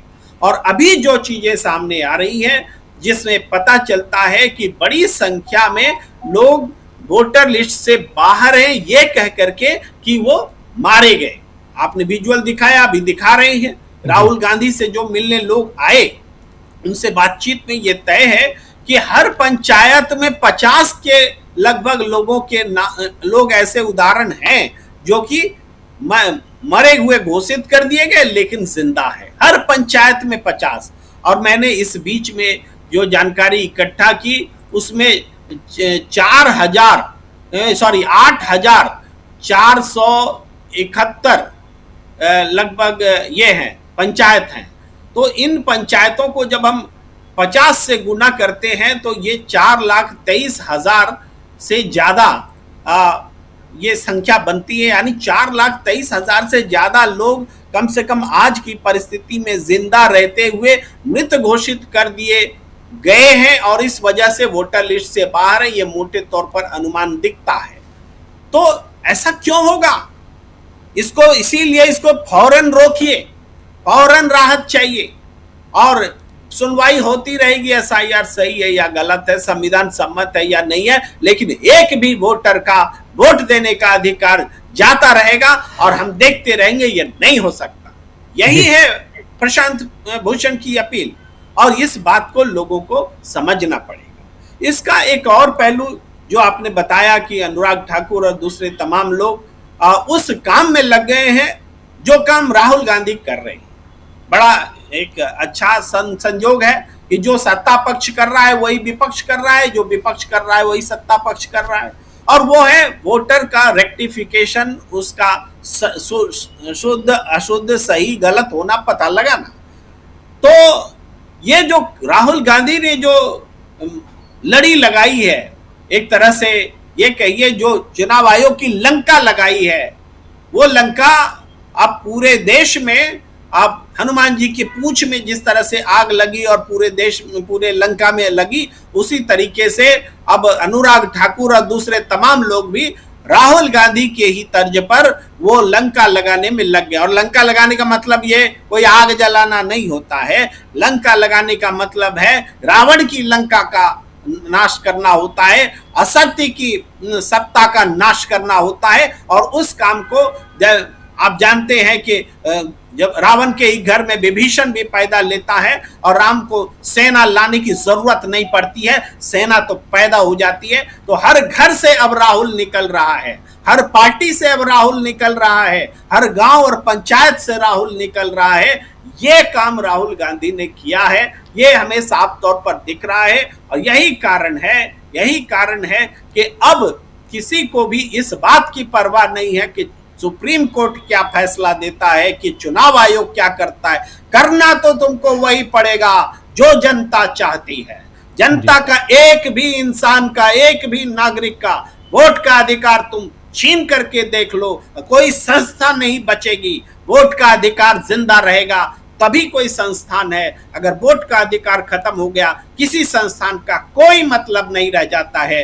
ये बात मोटी लाइन है। संविधान को बचाने की बात, संविधान को आगे बढ़ाने की बात, मजबूत करने की बात भी, सब कुछ इसी पर निर्भर करता है कि वोट देने का अधिकार है कि नहीं। हमारे बहुत से साथी ये कहते हैं, बहुत लोग अपने आप को जो बहुत राजनीतिक पारखी मानते हैं, कहते हैं कि भाई अपोजिशन ने बेरोजगारी का मुद्दा छोड़ दिया, महंगाई का मुद्दा छोड़ दिया, ये एसआईआर पकड़ लिए, ये तो राहुल गांधी को गलत सलाह देने वाले लोग हैं, फला है ढिमका है, सब लोग बात करते हैं और अपने आप को बहुत राजनीतिज्ञ समझते हैं।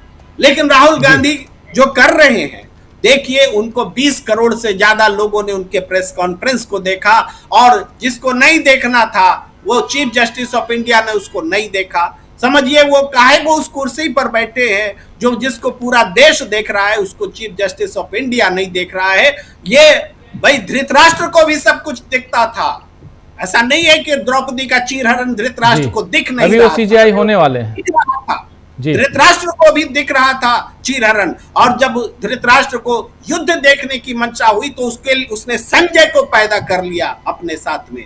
आज का जो न्याय की कुर्सी पर बैठा, मैं राजा से इसलिए तुलना कर रहा हूं कि राजा भी न्याय का ही दूसरा रूप माना जाता था। पुराने जमाना में राजा ही न्याय किया करते थे, और आज का जो न्याय करता है, दंड देने वाला, न्याय देने वाला, उसने अपनी आंखें बंद कर ली है। जिस विजुअल को, जिस प्रेस कॉन्फ्रेंस को 20 करोड़ जनता ने देख लिया, देश दुनिया जिसको बात कर रही है, और आज का धृतराष्ट्र कह रहा है कि हमें कुछ दिखाई ही नहीं देता।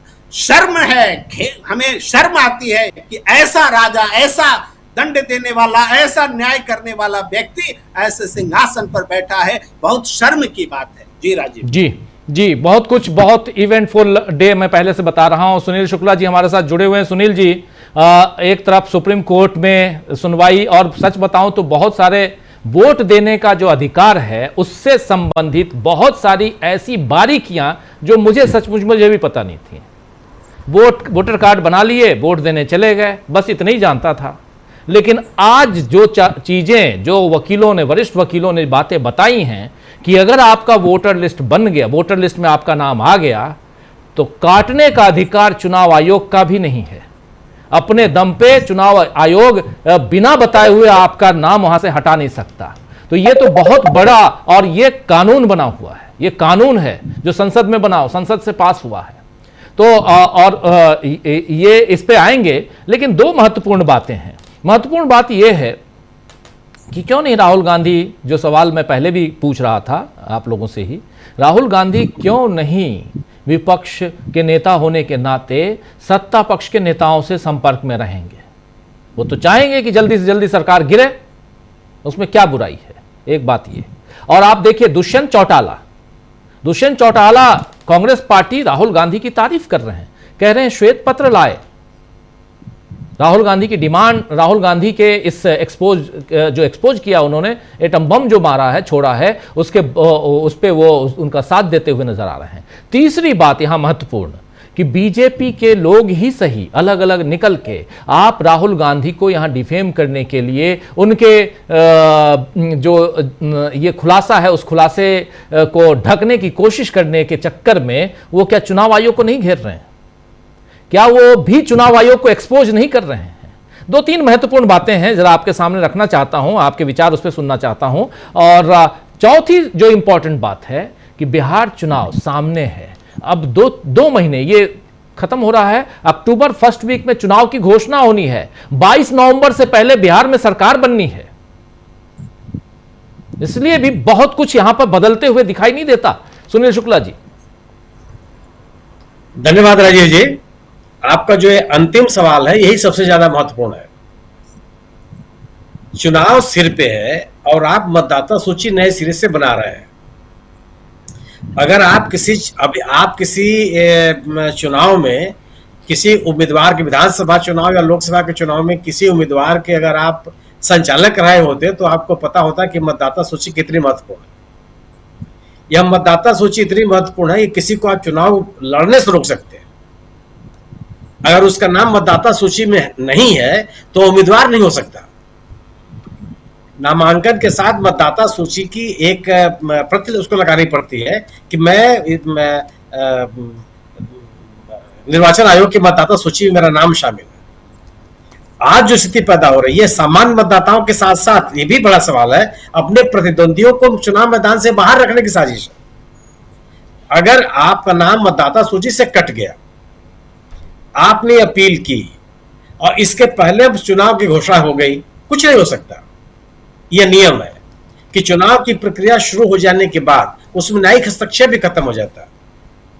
किसी तरह कोई सुनवाई, जो चीज जिस स्थान पे है वहीं से प्रक्रिया शुरू हो जाएगी। गोया कि अगर किसी का नाम कट गया तो मतदान नहीं कि मतदान में भाग नहीं ले सकता। अगर वो चुनाव लड़ने के लिए भी सोच रहा है तो चुनाव प्रक्रिया में शामिल नहीं हो सकता। सवाल इस बात का जो कि सुप्रीम कोर्ट भी कर रहा है कि आप मनमाने तरीके से किसी का नाम कैसे मतदाता सूची से हटा सकते हैं। अगर मतदाता सूची में किसी का नाम है, अब भारतीय जनता पार्टी के लोग किस तरह का नैरेटिव चलाने का प्रयास कर रहे हैं कि एक व्यक्ति अगर गलत है और भले वो कितने ही बार मतदान में भाग लिया हो, उसका नाम क्यों नहीं हटाया जा सकता है, बिल्कुल हटाया जा सकता है। आप उसकी प्रक्रिया तो अपनाइए।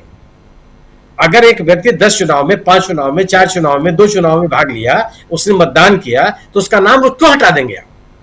और अगर आप हटा रहे हैं तो उस प्रक्रिया को पूरी कीजिए।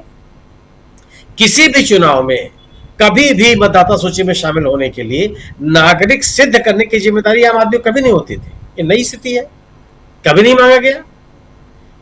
बीएलओ या चुनाव से जुड़े हुए लोग घर घर जाते थे, घर सर्वेक्षण करते थे, उनके आधार पर उनका नाम शामिल करते थे, या जो नहीं पाया जाता था उसका नाम काट देते थे।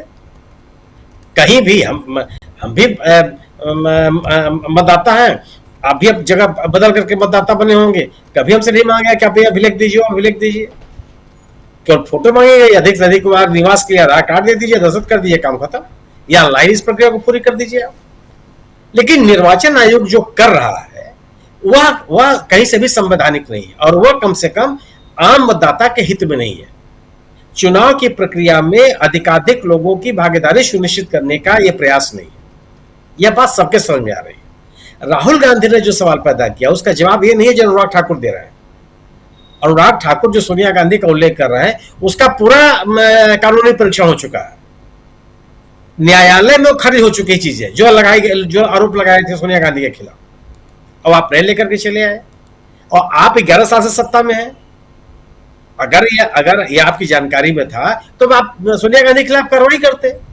आज जब आपकी कलई खुल गई, ये लगने लगा कि किस तरह से निर्वाचन आयोग काम कर रहा है और उस निर्वाचन आयोग को भारतीय जनता पार्टी का संरक्षण प्राप्त है, तो आप एक कहानी सुनाने जा रहे थे। कौन उसको सुन लेगा और क्यों सुन लेगा? आज तो आपके ऊपर आरोप है कि मनमाने तरीके से आप मतदाता सूची तैयार कर रहे हैं। आज तेजस्वी यादव ने आरोप लगा दिया गुजरात के लोग आकर के बिहार में मतदाता बन रहे हैं। बन रहा है कि नहीं बन रहा है तेजस्वी यादव जाने, लेकिन ये आरोप आ गया और आप उसको खारिज नहीं कर पा रहे हैं। राहुल गांधी ने आरोप लगा दिया कि 70 साल 80 साल 60 साल के लोग पहली बार मतदाता बने महादेवपुरा में, कर्नाटका में। आप उसका जवाब दीजिए। आप यही कम से कम कर दीजिए कि लोगों को मतदाता बनाने में भारतीय जनता पार्टी किसी कार्यकर्ता का कोई भूमिका नहीं थी। आप इसी बात को कम से कम स्पष्ट कर दीजिए। भी आप कहने की स्थिति में नहीं है।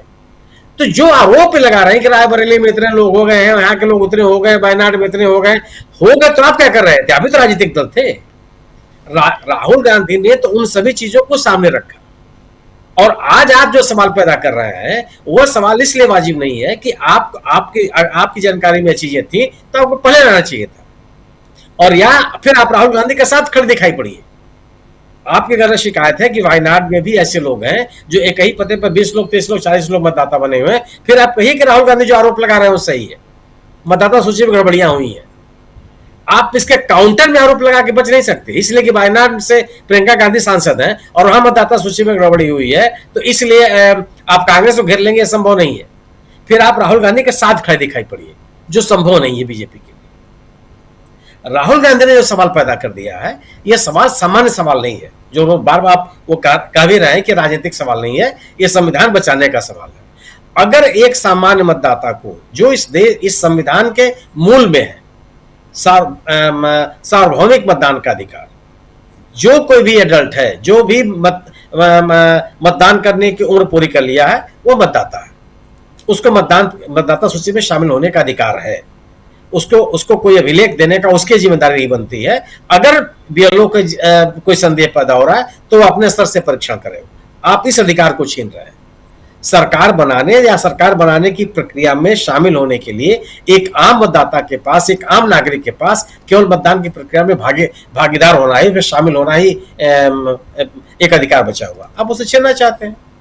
और इस प्रक्रिया से, जो प्रक्रिया आपने बिहार में अपनाया, उसमें सर्वाधिक प्रभावित होने वाले लोग वो लोग हैं जो साधनहीन हैं, जो गरीब हैं, जो भूमिहीन हैं, जो खेतीहर मजदूर हैं, जिनका कोई अस्थायी पता नहीं है, जो अपनी बात कहने में सक्षम नहीं है, उनके मताधिकार को आप छीन रहे हैं। और आप फिर उस परंपरा में जा रहे हैं कि जो सक्षम है, जो आर्थिक रूप से संपन्न है, जो हाईली क्वालिफाइड लोग हैं, समाज के अगुआ लोग हैं, वही लोग मतदान की प्रक्रिया में शामिल हो सकते हैं, जिसको खारिज कर दिया जा चुका है। हर लोकतांत्रिक देश से खारिज कर चुका है। कैसे चले? कौन स्वीकार कर लेगा इसको? और निश्चित रूप से अगर आधार कार्ड नागरिकता का पहचान पत्र नहीं है, तो जितने भी अभिलेख आप मांग रहे हैं, कोई भी नागरिकता का पहचान पत्र नहीं है जी। जो पासपोर्ट है वो अभी यात्रा का अभिलेख है, वो नागरिकता का प्रमाण पत्र नहीं है। कोई अभिलेख ऐसा नहीं है जो नागरिकता का प्रमाण पत्र हो। भारत सरकार ने आज तक नागरिकता का प्रमाण पत्र मांगा ही, दिया ही नहीं, किसी को नहीं दिया। तो जो बातें आज न्यायालय में उठी हैं या राजनीतिक रूप से राहुल गांधी ने उठाए हैं, वह आम आदमी के लिए विमर्श का विषय है। और आम व्यक्ति इस बात से चिंतित है कि अगर सामान्य जनादेश से सरकार नहीं बन रही है, अगर जनादेश के साथ खिलवाड़ किया जा रहा है, अगर लोगों के मताधिकार छीने जा रहे हैं, तो एक बड़ा सवाल हो गया। एक जी, गरीबी हटाओ और दो बातें जोड़ना चाहूंगा सुनील जी, थोड़ा सा रोकना चाहता हूं, माफी चाहूंगा, थोड़ा सा प्लीज, आपके पास दोबारा आ रहा हूं तुरंत।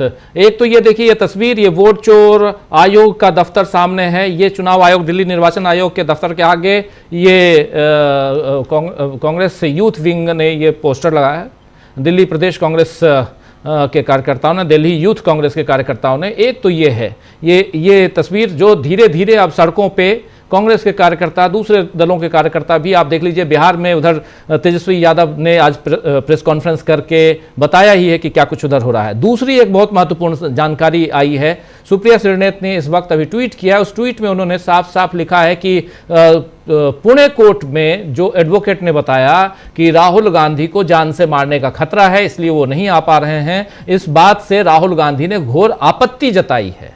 राहुल गांधी ने कि मैं डरो मत का नारा देने वाला, मैं किसी से डरता नहीं हूं, और मैं इसलिए इस आपत्ति के बाद उनके वकील ने, पुणे के वकील ने, उन्होंने एक प्रेस विज्ञप्ति जारी की है और जिसमें उन्होंने साफ साफ कहा है कि कल मैं ये विड्रॉ करूंगा कि राहुल गांधी के ऊपर जान का खतरा है, इसलिए वो नहीं आ सकते। राहुल गांधी ने इस पे साफ साफ काफी घोर असहमति जताई है कि मैं ऐसी बातों पर भरोसा नहीं करता, मुझे धमकियां दो, कुछ भी करो, लेकिन मुझे जहां बुलाया जाएगा मैं वहां जाऊंगा। तो एक बहुत हिम्मत और बहुत बड़ी बात, लेकिन यहां पर उनके वकील ने अभी एक प्रेस विज्ञप्ति जारी कर ये जानकारी दी है कि मेरे मुवक्किल ने ऐसा कहा है और हमसे ये भूल हुई कि हमने इसको कोर्ट में दे दिया, जिसको कल हम आधिकारिक रूप से वापस ले लेंगे। ये दो जानकारी थी। सुनील जी अपनी बात। सुनील जी, और बाकी बैनर आप देख लीजिए ये जो चल रहा है। राहुल गांधी कहां डरती है दिखाई पड़े राजीव जी। भीड़ में जाना हो, कहीं जाना हो, विरोधियों के बीच में जाना हो, उनके खिलाफ नारे लगा रहे लोगों के बीच में उनको उपस्थित होना हो, कहां ऐसा दिखाई पड़ा कि उनके मन में कोई घबराहट है? अगर जो राजनीतिक परिवेश, जो राजनीतिक वर्ष राहुल गांधी ने पैदा किया, वह उनके इसी गुण के कारण पैदा हुआ कि सरकार के सामने आमने सामने खड़े होकर के सरकार को चुनौती देने का साहस है। क्योंकि जो सरकार ने जो तरीका अपना रखा है वह राजनीतिक दलों में इसी तरह का भय है कि जो सरकार के अनुसार काम नहीं करेगा उसके खिलाफ कार्रवाई की जाएगी, उसके खिलाफ तमाम तरह की केंद्रीय एजेंसियां काम करेंगी। एक किसी तरह का एक माहौल बना हुआ है पूरे देश में, और बार बार आरोप लगता रहा है कि ये केंद्रीय एजेंसियों का दुरुपयोग हो रहा है। बार बार आरोप लगता रहा है कि जो केंद्रीय एजेंसियां काम कर रही हैं उसमें 95% विपक्षी दल के नेताओं के खिलाफ कार्रवाई हो रही है। लेकिन राहुल गांधी ने कभी इसकी चिंता नहीं की। उनके खिलाफ तरह तरह के ऐसे आरोप लगाए गए जिसको कह सकते हैं कि प्रतिष्ठा के खिलाफ तक के आरोप थे। एक अगंभीर नेता के रूप में उनको स्थापित करने की कोशिश की गई, लेकिन उन्होंने अपने को उन मुद्दों से कभी अलग नहीं किया। और आज स्थिति हो गई है कि भारतीय जनता पार्टी के खिलाफ एक मजबूत नेता के रूप में उभर करके वो सामने आया है। खैर, यही बात जो बात हो रही है कि नायडू साहब का राहुल गांधी के संपर्क में होना, और यह जो बात कही है पूर्व मुख्यमंत्री आंध्र प्रदेश के जगनमोहन रेड्डी जी, मैं इससे थोड़ा सा असहमत हूं निजी तौर पर। नायडू साहब का कांग्रेस बीजेपी के साथ जाने का दो कारण मैं समझता हूं, जो मैंने आंध्र प्रदेश में रह के समझा। बीजेपी से नायडू साहब को कोई चुनौती नहीं है, एक पैसे की चुनौती नहीं है। क्यों? कि बीजेपी का आंध्र प्रदेश में कोई जनाधार नहीं है। बीजेपी जिस आधार पर विभिन्न राज्यों में विभिन्न जगहों पर जो जिस तौर तरीके से, जिस रणनीति के साथ लोगों के बीच में पैठ बनाती है, वो सांप्रदायिक ध्रुवीकरण का और राष्ट्रवाद का। ये दोनों नारे आंध्र प्रदेश में कारगर नहीं है। वहां के लोग इसकी चिंता ही नहीं करते जी। उसके विपरीत कांग्रेस बड़ी ताकत है आंध्र प्रदेश में, और आज जगन रेड्डी से असंतुष्ट जो वर्ग है वह कांग्रेस की तरफ जा रहा है। जगन रेड्डी से आज की तारीख में चंद्रबाबू नायडू को उतनी बड़ी चुनौती नहीं है जितनी कांग्रेस के साथ है। अगर चंद्रबाबू नायडू कांग्रेस के साथ चले आते हैं तो कांग्रेस बहुत बड़ी ताकत हो जाएगी जी, बिल्कुल छोटी मोटी ताकत नहीं होगी वो, और वह चंद्रबाबू नायडू के लिए बहुत बड़ी राजनीतिक चुनौती होगी। चंद्रबाबू नायडू अपनी राजनीति के साथ साथ अब वो अपने बेटे को स्थापित करने में लगे हुए हैं।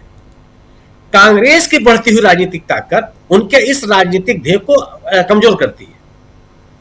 जगन रेड्डी से उनको कोई चुनौती नहीं है। आज की तारीख में जगन रेड्डी चंद्रबाबू नायडू के सामने किसी तरह की चुनौती नहीं पैदा करते। चंद्रबाबू नायडू की अभी भी, आज भी अगर आप बात करेंगे तो आंध्र प्रदेश में चंद्रबाबू नायडू की लोकप्रियता बहुत है। कोई अभी भी कोई इंटर इनके मंसूबे के खिलाफ नहीं है। लेकिन जो आंध्र प्रदेश में चंद्रबाबू नायडू से नाराज होने वाला तबका है वो कांग्रेस की ओर जा रहा है। और कांग्रेस को मजबूत करने की का कोई भी राजनीतिक पहल चंद्रबाबू नायडू करेंगे, मैं स्वीकार नहीं करता इसको जी। और बीजेपी के साथ रह करके आज बीजेपी फायदा क्या, केंद्र में उनकी बीजेपी की सरकार है। हालांकि ये जरूर है कि कोई भी सरकार केंद्र में बने, चंद्रबाबू नायडू के सामने जिस तरह के आर्थिक सहयोग मिल रहे हैं केंद्र से, उसमें कोई कटौती नहीं होने वाली। लेकिन आंध्र प्रदेश का राजनीतिक परिदृश्य बदल जाएगा।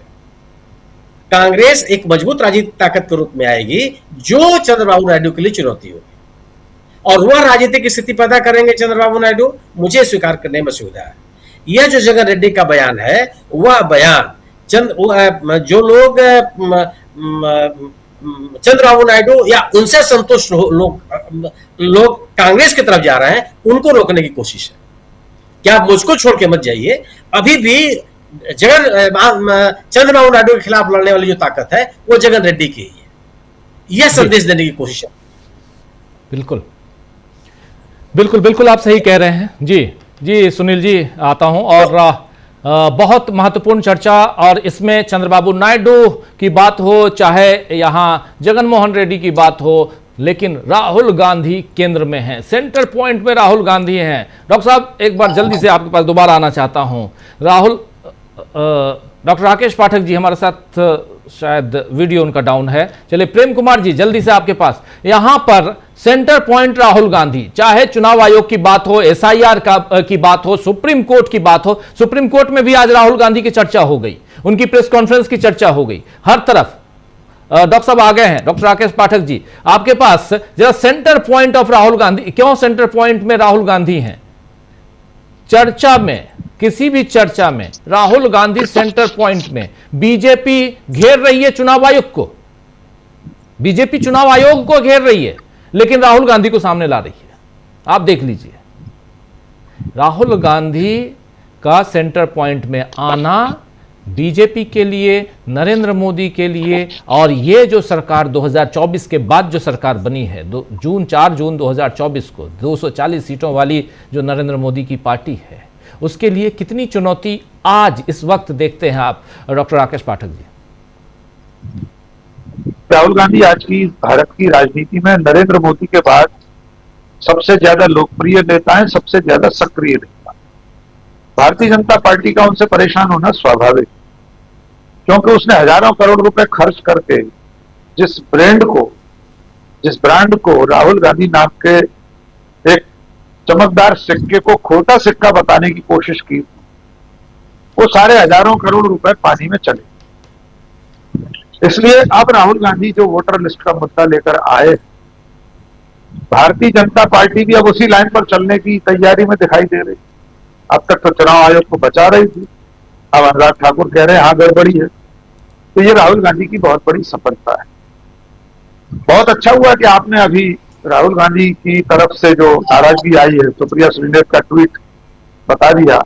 मुझे शुरू में ही जब चर्चा हमारी आपकी शुरू हुई थी, जब मैं खुद बोल रहा था, तब भी मुझे विश्वास नहीं हो रहा था कि राहुल गांधी अपनी तरफ से अदालत को लिख कर देंगे या उनकी तरफ से वकील उनको खतरे की बात लिख कर देगा। तो राहुल गांधी निडरता से 4000 किलोमीटर पदयात्रा करते, जनता के बीच में कहीं भी घुल मिल जाते। सार्वजनिक जीवन का कोई एक भी ऐसा कामकाजी क्षेत्र नहीं है जहां राहुल गांधी पिछले कुछ सालों में न पहुंचे। खतरों के खिलाड़ी है राहुल गांधी।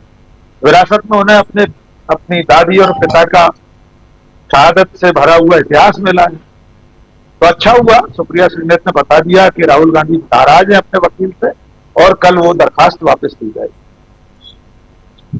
आखिरी बात यह है कि आने वाले दिन राहुल गांधी के प्रति जो बढ़ता हुआ जनता का आकर्षण है, आम आदमी अब इस बात को समझ रहा है कि राहुल जो कह रहे हैं वो उसके हक की बात करते हैं, उसकी लड़ाई लड़ रहे हैं। तो ये लड़ाई भारी पड़ सकती है नरेंद्र मोदी और भारतीय जनता पार्टी पर, और उसका पहला परीक्षण हो जाने वाला है बिहार के चुनाव। जी प्रेम कुमार जी जल्दी से एक छोटा कमेंट आपका भी। कैसे आप देखते हैं सेंटर पॉइंट राहुल गांधी, चुनाव सामने बिहार का, और बिहार में बीजेपी एन केन प्रकार सरकार बनाने के कवायद में जुटी हुई है, ये दिख रहा है, और आप वहां से सर्वे करके आ चुके हैं। जी निश्चित रूप से जो बात राहुल गांधी ने छेड़ी है, आप हर टेलीविजन चैनल के रिपोर्टर्स के बीच जाइए, सबके पास एक कहानी है। जिस घर में रिपोर्टर पहुंच रहा है, हर घर के हर वोटर के पास एक कहानी है, और वो कहानी कहीं परिवार का सदस्य नहीं है, कहीं उनके घर में कोई दूसरी जाति और दूसरे धर्म के वोटर भी रह रहे हैं, एक ही घर में 10-20 वोटर रह रहे हैं, जितने घर जाइए उतनी कहानी है। तो ये बात पूरी तरीके से राहुल गांधी ने एक्सपोज कर दी है, चुनाव आयोग को एक्सपोज कर दिया है। और हाँ, एक बात बहुत जल्दी मैं बोलना चाहता हूं कि जो बात सुप्रिया श्रीनेत जी के हवाले से आपने खबर दी, वो बहुत महत्वपूर्ण है। जब ये खबर हम सब सुन रहे थे कि राहुल गांधी को डर लग रहा है कि सावरकर के वंशज पिटिशनर हैं और तमाम चीजें, तो एक आश्चर्य भी हो रहा था कि पिटिशनर आज थोड़े हैं, तो पहले से थे। तो राहुल गांधी को आज डर क्यों लगने लगा, ये बात बच नहीं रही थी। लेकिन खबर भाई उनके वकील ने डाला, तो अब हम इसको नकार भी नहीं सकते। मगर अब ये बात समझनी चाहिए, क्या राजीव गांधी को डर नहीं लग रहा था कि उनके जीवन को खतरा है? भाई सोनिया जी उनको प्रधानमंत्री की शपथ नहीं लेने दे रही थी, रो रही थी कि नहीं जरूरत है प्रधानमंत्री की कुर्सी। उस खतरे को समझते हुए राजीव गांधी ने उस पद को स्वीकार किया और अपनी शहादत दी। क्या इंदिरा गांधी को डर नहीं था? उनको पता था कि हमारे अंगरक्षक हमारी हत्या कर सकते हैं। खुफिया विभाग ने रिपोर्ट दी थी, मरने से पहले उन्होंने भाषण दिया था, हमारे खून का एक एक कतरा देश के काम में आएगा, मैं डरने वाली नहीं हूं। खतरा है, खतरा राहुल गांधी को भी है, लेकिन राहुल गांधी क्या इस खतरे को कोर्ट में बता करके अंगरक्षक मांगेंगे? ये बात समझ में नहीं आ रही थी, ये पच नहीं रहा था। इसलिए राहुल गांधी ने जो ये बताया है, तो उसी परंपरा को, उसी विरासत को आगे बढ़ाया है कि खतरा है, लेकिन खतरे से हम डरते नहीं हैं, जान दे देंगे, लेकिन देश के लिए लड़ाई लड़ते रहेंगे। हम वही काम राहुल गांधी कर रहे हैं, और राहुल गांधी हर घर में पहुंच चुके हैं, हर घर में। जी जी, सुनील शुक्ला जी, आप क्या कहेंगे इस पे? राहुल गांधी गैर भाजपा राजनीति के केंद्र में है। भारतीय जनता पार्टी के विकल्प तलाश रहे इस देश के नागरिकों के एकमात्र आशा के किरण बन गए हैं।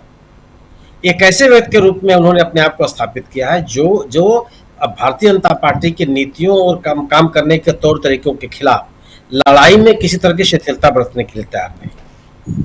आज की स्थिति यह है कि और अपने राजनीतिक नफा नुकसान से अलग राहुल गांधी ने भी कभी नहीं सोचा कि इस निर्णय से, इस वक्तव्य से, इस पहल से उनको राजनीतिक लाभ होगा या नहीं होगा, उनको चुनावी राजनीति में सफलता मिलेगी या नहीं मिलेगी। यह सब बहुत बड़ी चीज रही, और लोग उनको एक ऐसे नेता के रूप में देखने लगे हैं जो चुनावी राजनीति से ऊपर उठ करके देश हित की बात करता है, आम आदमी की हितों की बात करता है।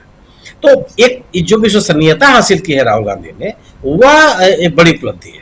और आज उसके केंद्र में, आज में इस सरकार के खिलाफ की पूरी राजनीति के केंद्र में राहुल गांधी है, इसको कोई खारिज नहीं कर सकता।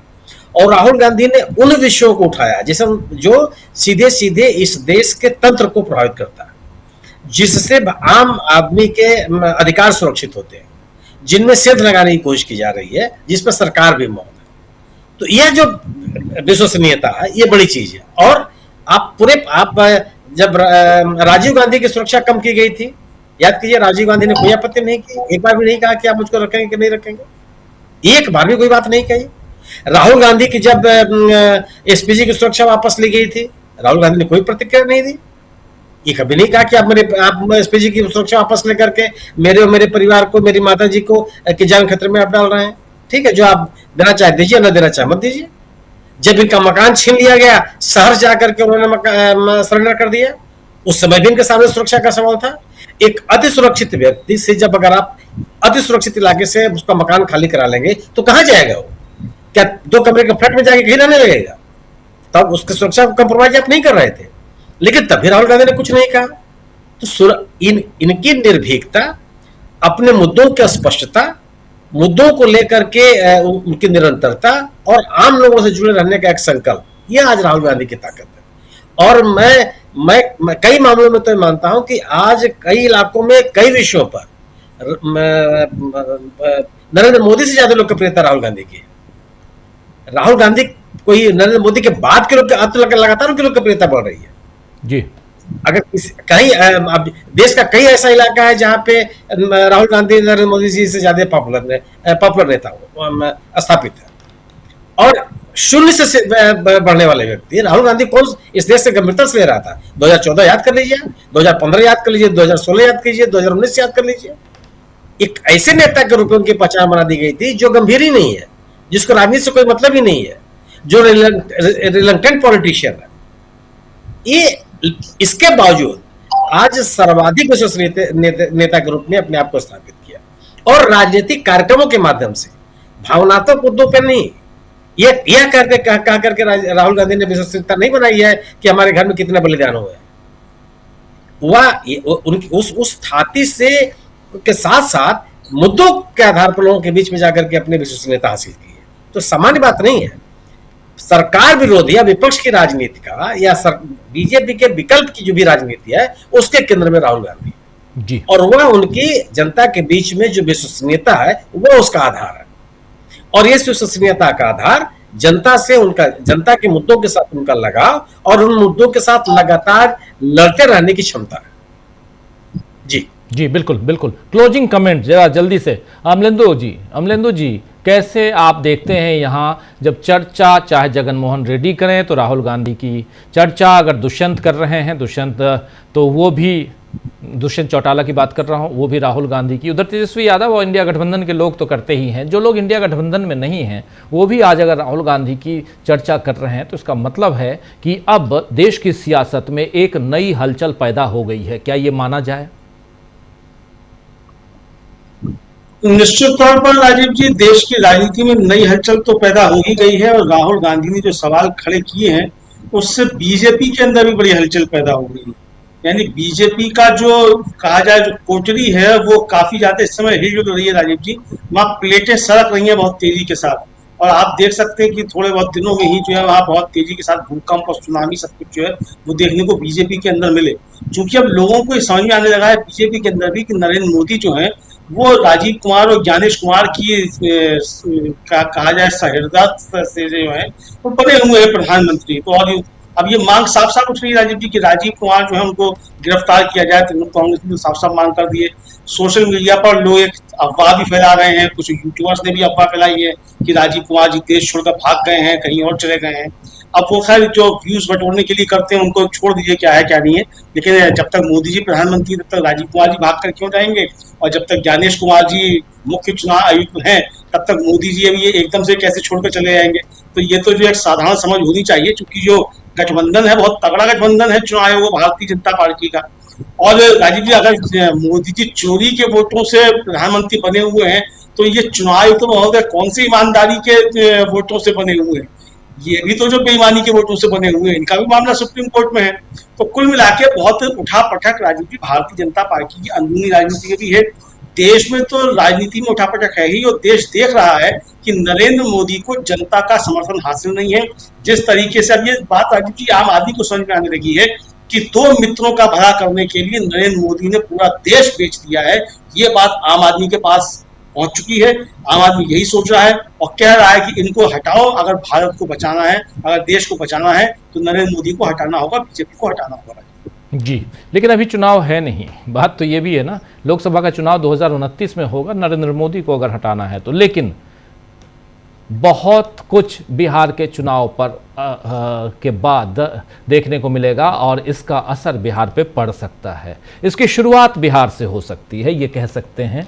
और SIR कर जो लाकर बिहार में अब जिसने भी आइडिया दिया हो चुनाव आयोग को या चुनाव आयोग ने खुद ये आइडिया जनरेट किया हो, SIR के कारण क्या यहाँ बुरी तरह फंस गई है सरकार, NDA की सरकार, इन सब पे भी चर्चा करेंगे आने वाले समय में। बहुत बहुत शुक्रिया अमलेंदु जी, आपका बहुत शुक्रिया डॉक्टर राकेश पाठक जी, सुनील शुक्ला जी, प्रेम कुमार जी और साथ में जुड़े थे प्रशांत टंडन जी, आप सबका बहुत शुक्रिया, बहुत धन्यवाद इस चर्चा में बने रहने के लिए।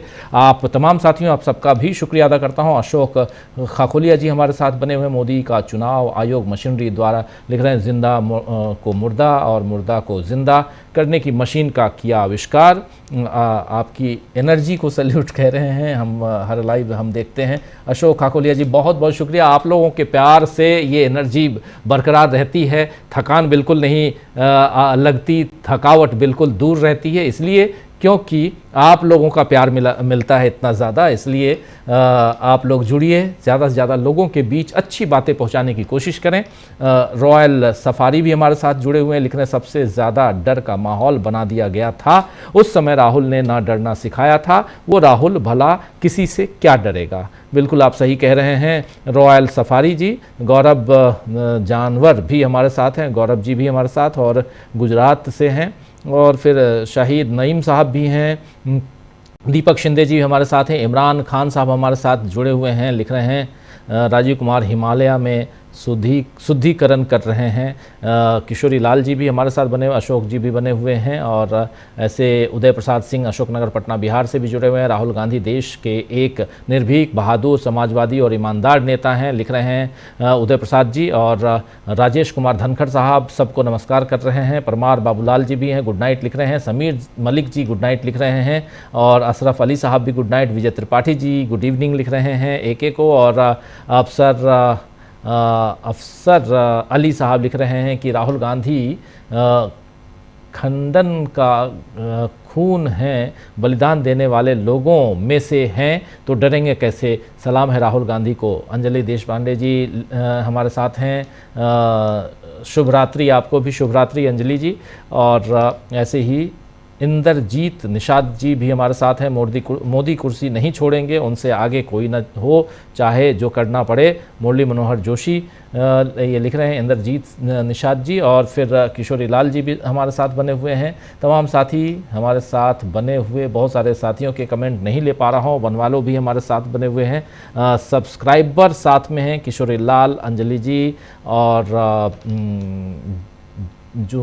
जहीदुर रहमान साहब गुड नाइट लिख रहे हैं। और अभिनव विकास यादव जी भी हैं और अशोक खकोलिया जी, जाकी नचन भी हमारे साथ हैं। डीवी लाइव को बधाई इस न्यूज़ को चलाने के लिए, बहुत बहुत शुक्रिया। शिव जी भी, शिव ठाकुर हमारे साथ बने हुए, भूषण जी, जमाल खान साहब, शान हमारे साथ में, शाम हमारे साथ में, मुकेश मिनेकर साहब आपके जज्बे को सलाम लिख रहे हैं, बहुत बहुत शुक्रिया मुकेश मिनेकर जी। दान महलवात भी हमारे साथ बने हुए हैं और ओम प्रकाश जी हैं, नौमान अंसारी साहब हैं, श्री किरण जी, हम भी हैं जी, श्री किरण जी बिल्कुल बहुत बहुत शुक्रिया आपका। यूट्यूबरों भी हैं, सलाम आपको भी यूट्यूबरों, यूनुस जी भी और भास्कर शर्मा जी, मोहम्मद नाजिम ऑफिशियल भी, तमाम मोहम्मद नाजिम के अलावा मोहम्मद मिकाइल अंसारी भी हैं हमारे साथ, मिकाइल अंसारी, ओम प्रकाश, जसल दलजीत साहब, यूनुस अंसारी जी, कंवरलाल बुधाना साहब नमस्कार आपको भी। और जयंती कुमार जी भी हैं, रेजी मिंज भी हमारे साथ बने हुए हैं, मोहम्मद नईम भी हैं, टोप्पो भी हमारे साथ बने हुए, चंद्र सिंह राजपूत और ऐसे राजपुरोहित, माफ़ी चाहूँगा अफसर अली जी, मोहम्मद दलबीर जोगर साहब और पीटर कुजूर साहब, आप सबका बहुत बहुत शुक्रिया, बहुत धन्यवाद। इस चर्चा को अब यहीं समाप्त करने की इजाज़त चाहता हूँ। कल सुबह 11 बजे से लाइव सुप्रीम कोर्ट में जो कुछ चल रहा है, बहुत मज़ेदार बहस चल रही है, इसलिए उसको सुनिएगा ज़रूर, आइएगा ज़रूर। 11 बजे से लाइव हम सुप्रीम कोर्ट की तमाम गतिविधियों को करेंगे और वहाँ पर अब चुनाव आयोग कैसे अपनी बातों को रखता है ये भी हम आप तक पहुँचाएंगे। तो सुप्रीम कोर्ट की गतिविधियों के लिए 11 बजे, सुबह 11 बजे से लगातार लाइव देखिए जब तक सुप्रीम कोर्ट में इस पर कोई फैसला ना आ जाए या फैसला सुरक्षित न रख लिया जाए। तो एक तो सुप्रीम कोर्ट, दूसरा कल शाम 7 बजे हाजिर होऊंगा न्यूज़ पॉइंट में। जुड़िए, ज़्यादा से ज़्यादा लोगों को जोड़िए। देश की गतिविधियां, सियासी हलचल पर इससे बेहतर और कार्यक्रम नहीं हो सकता, इसलिए जुड़िए और लोगों को शेयर भी कीजिए। सब्सक्राइब नहीं किया हो आप लोगों ने तो सब्सक्राइब ज़रूर कर लीजिए। 96,90,000 सब्सक्राइबर हो गए हैं, 1 करोड़ जल्दी से जल्दी पहुँचाइए। हम भी करोड़पति बनना चाहते हैं और आप लोगों की के दम पे, लोग रुपए से बनते हैं, हम आपके दम पे करोड़पति बनते हैं।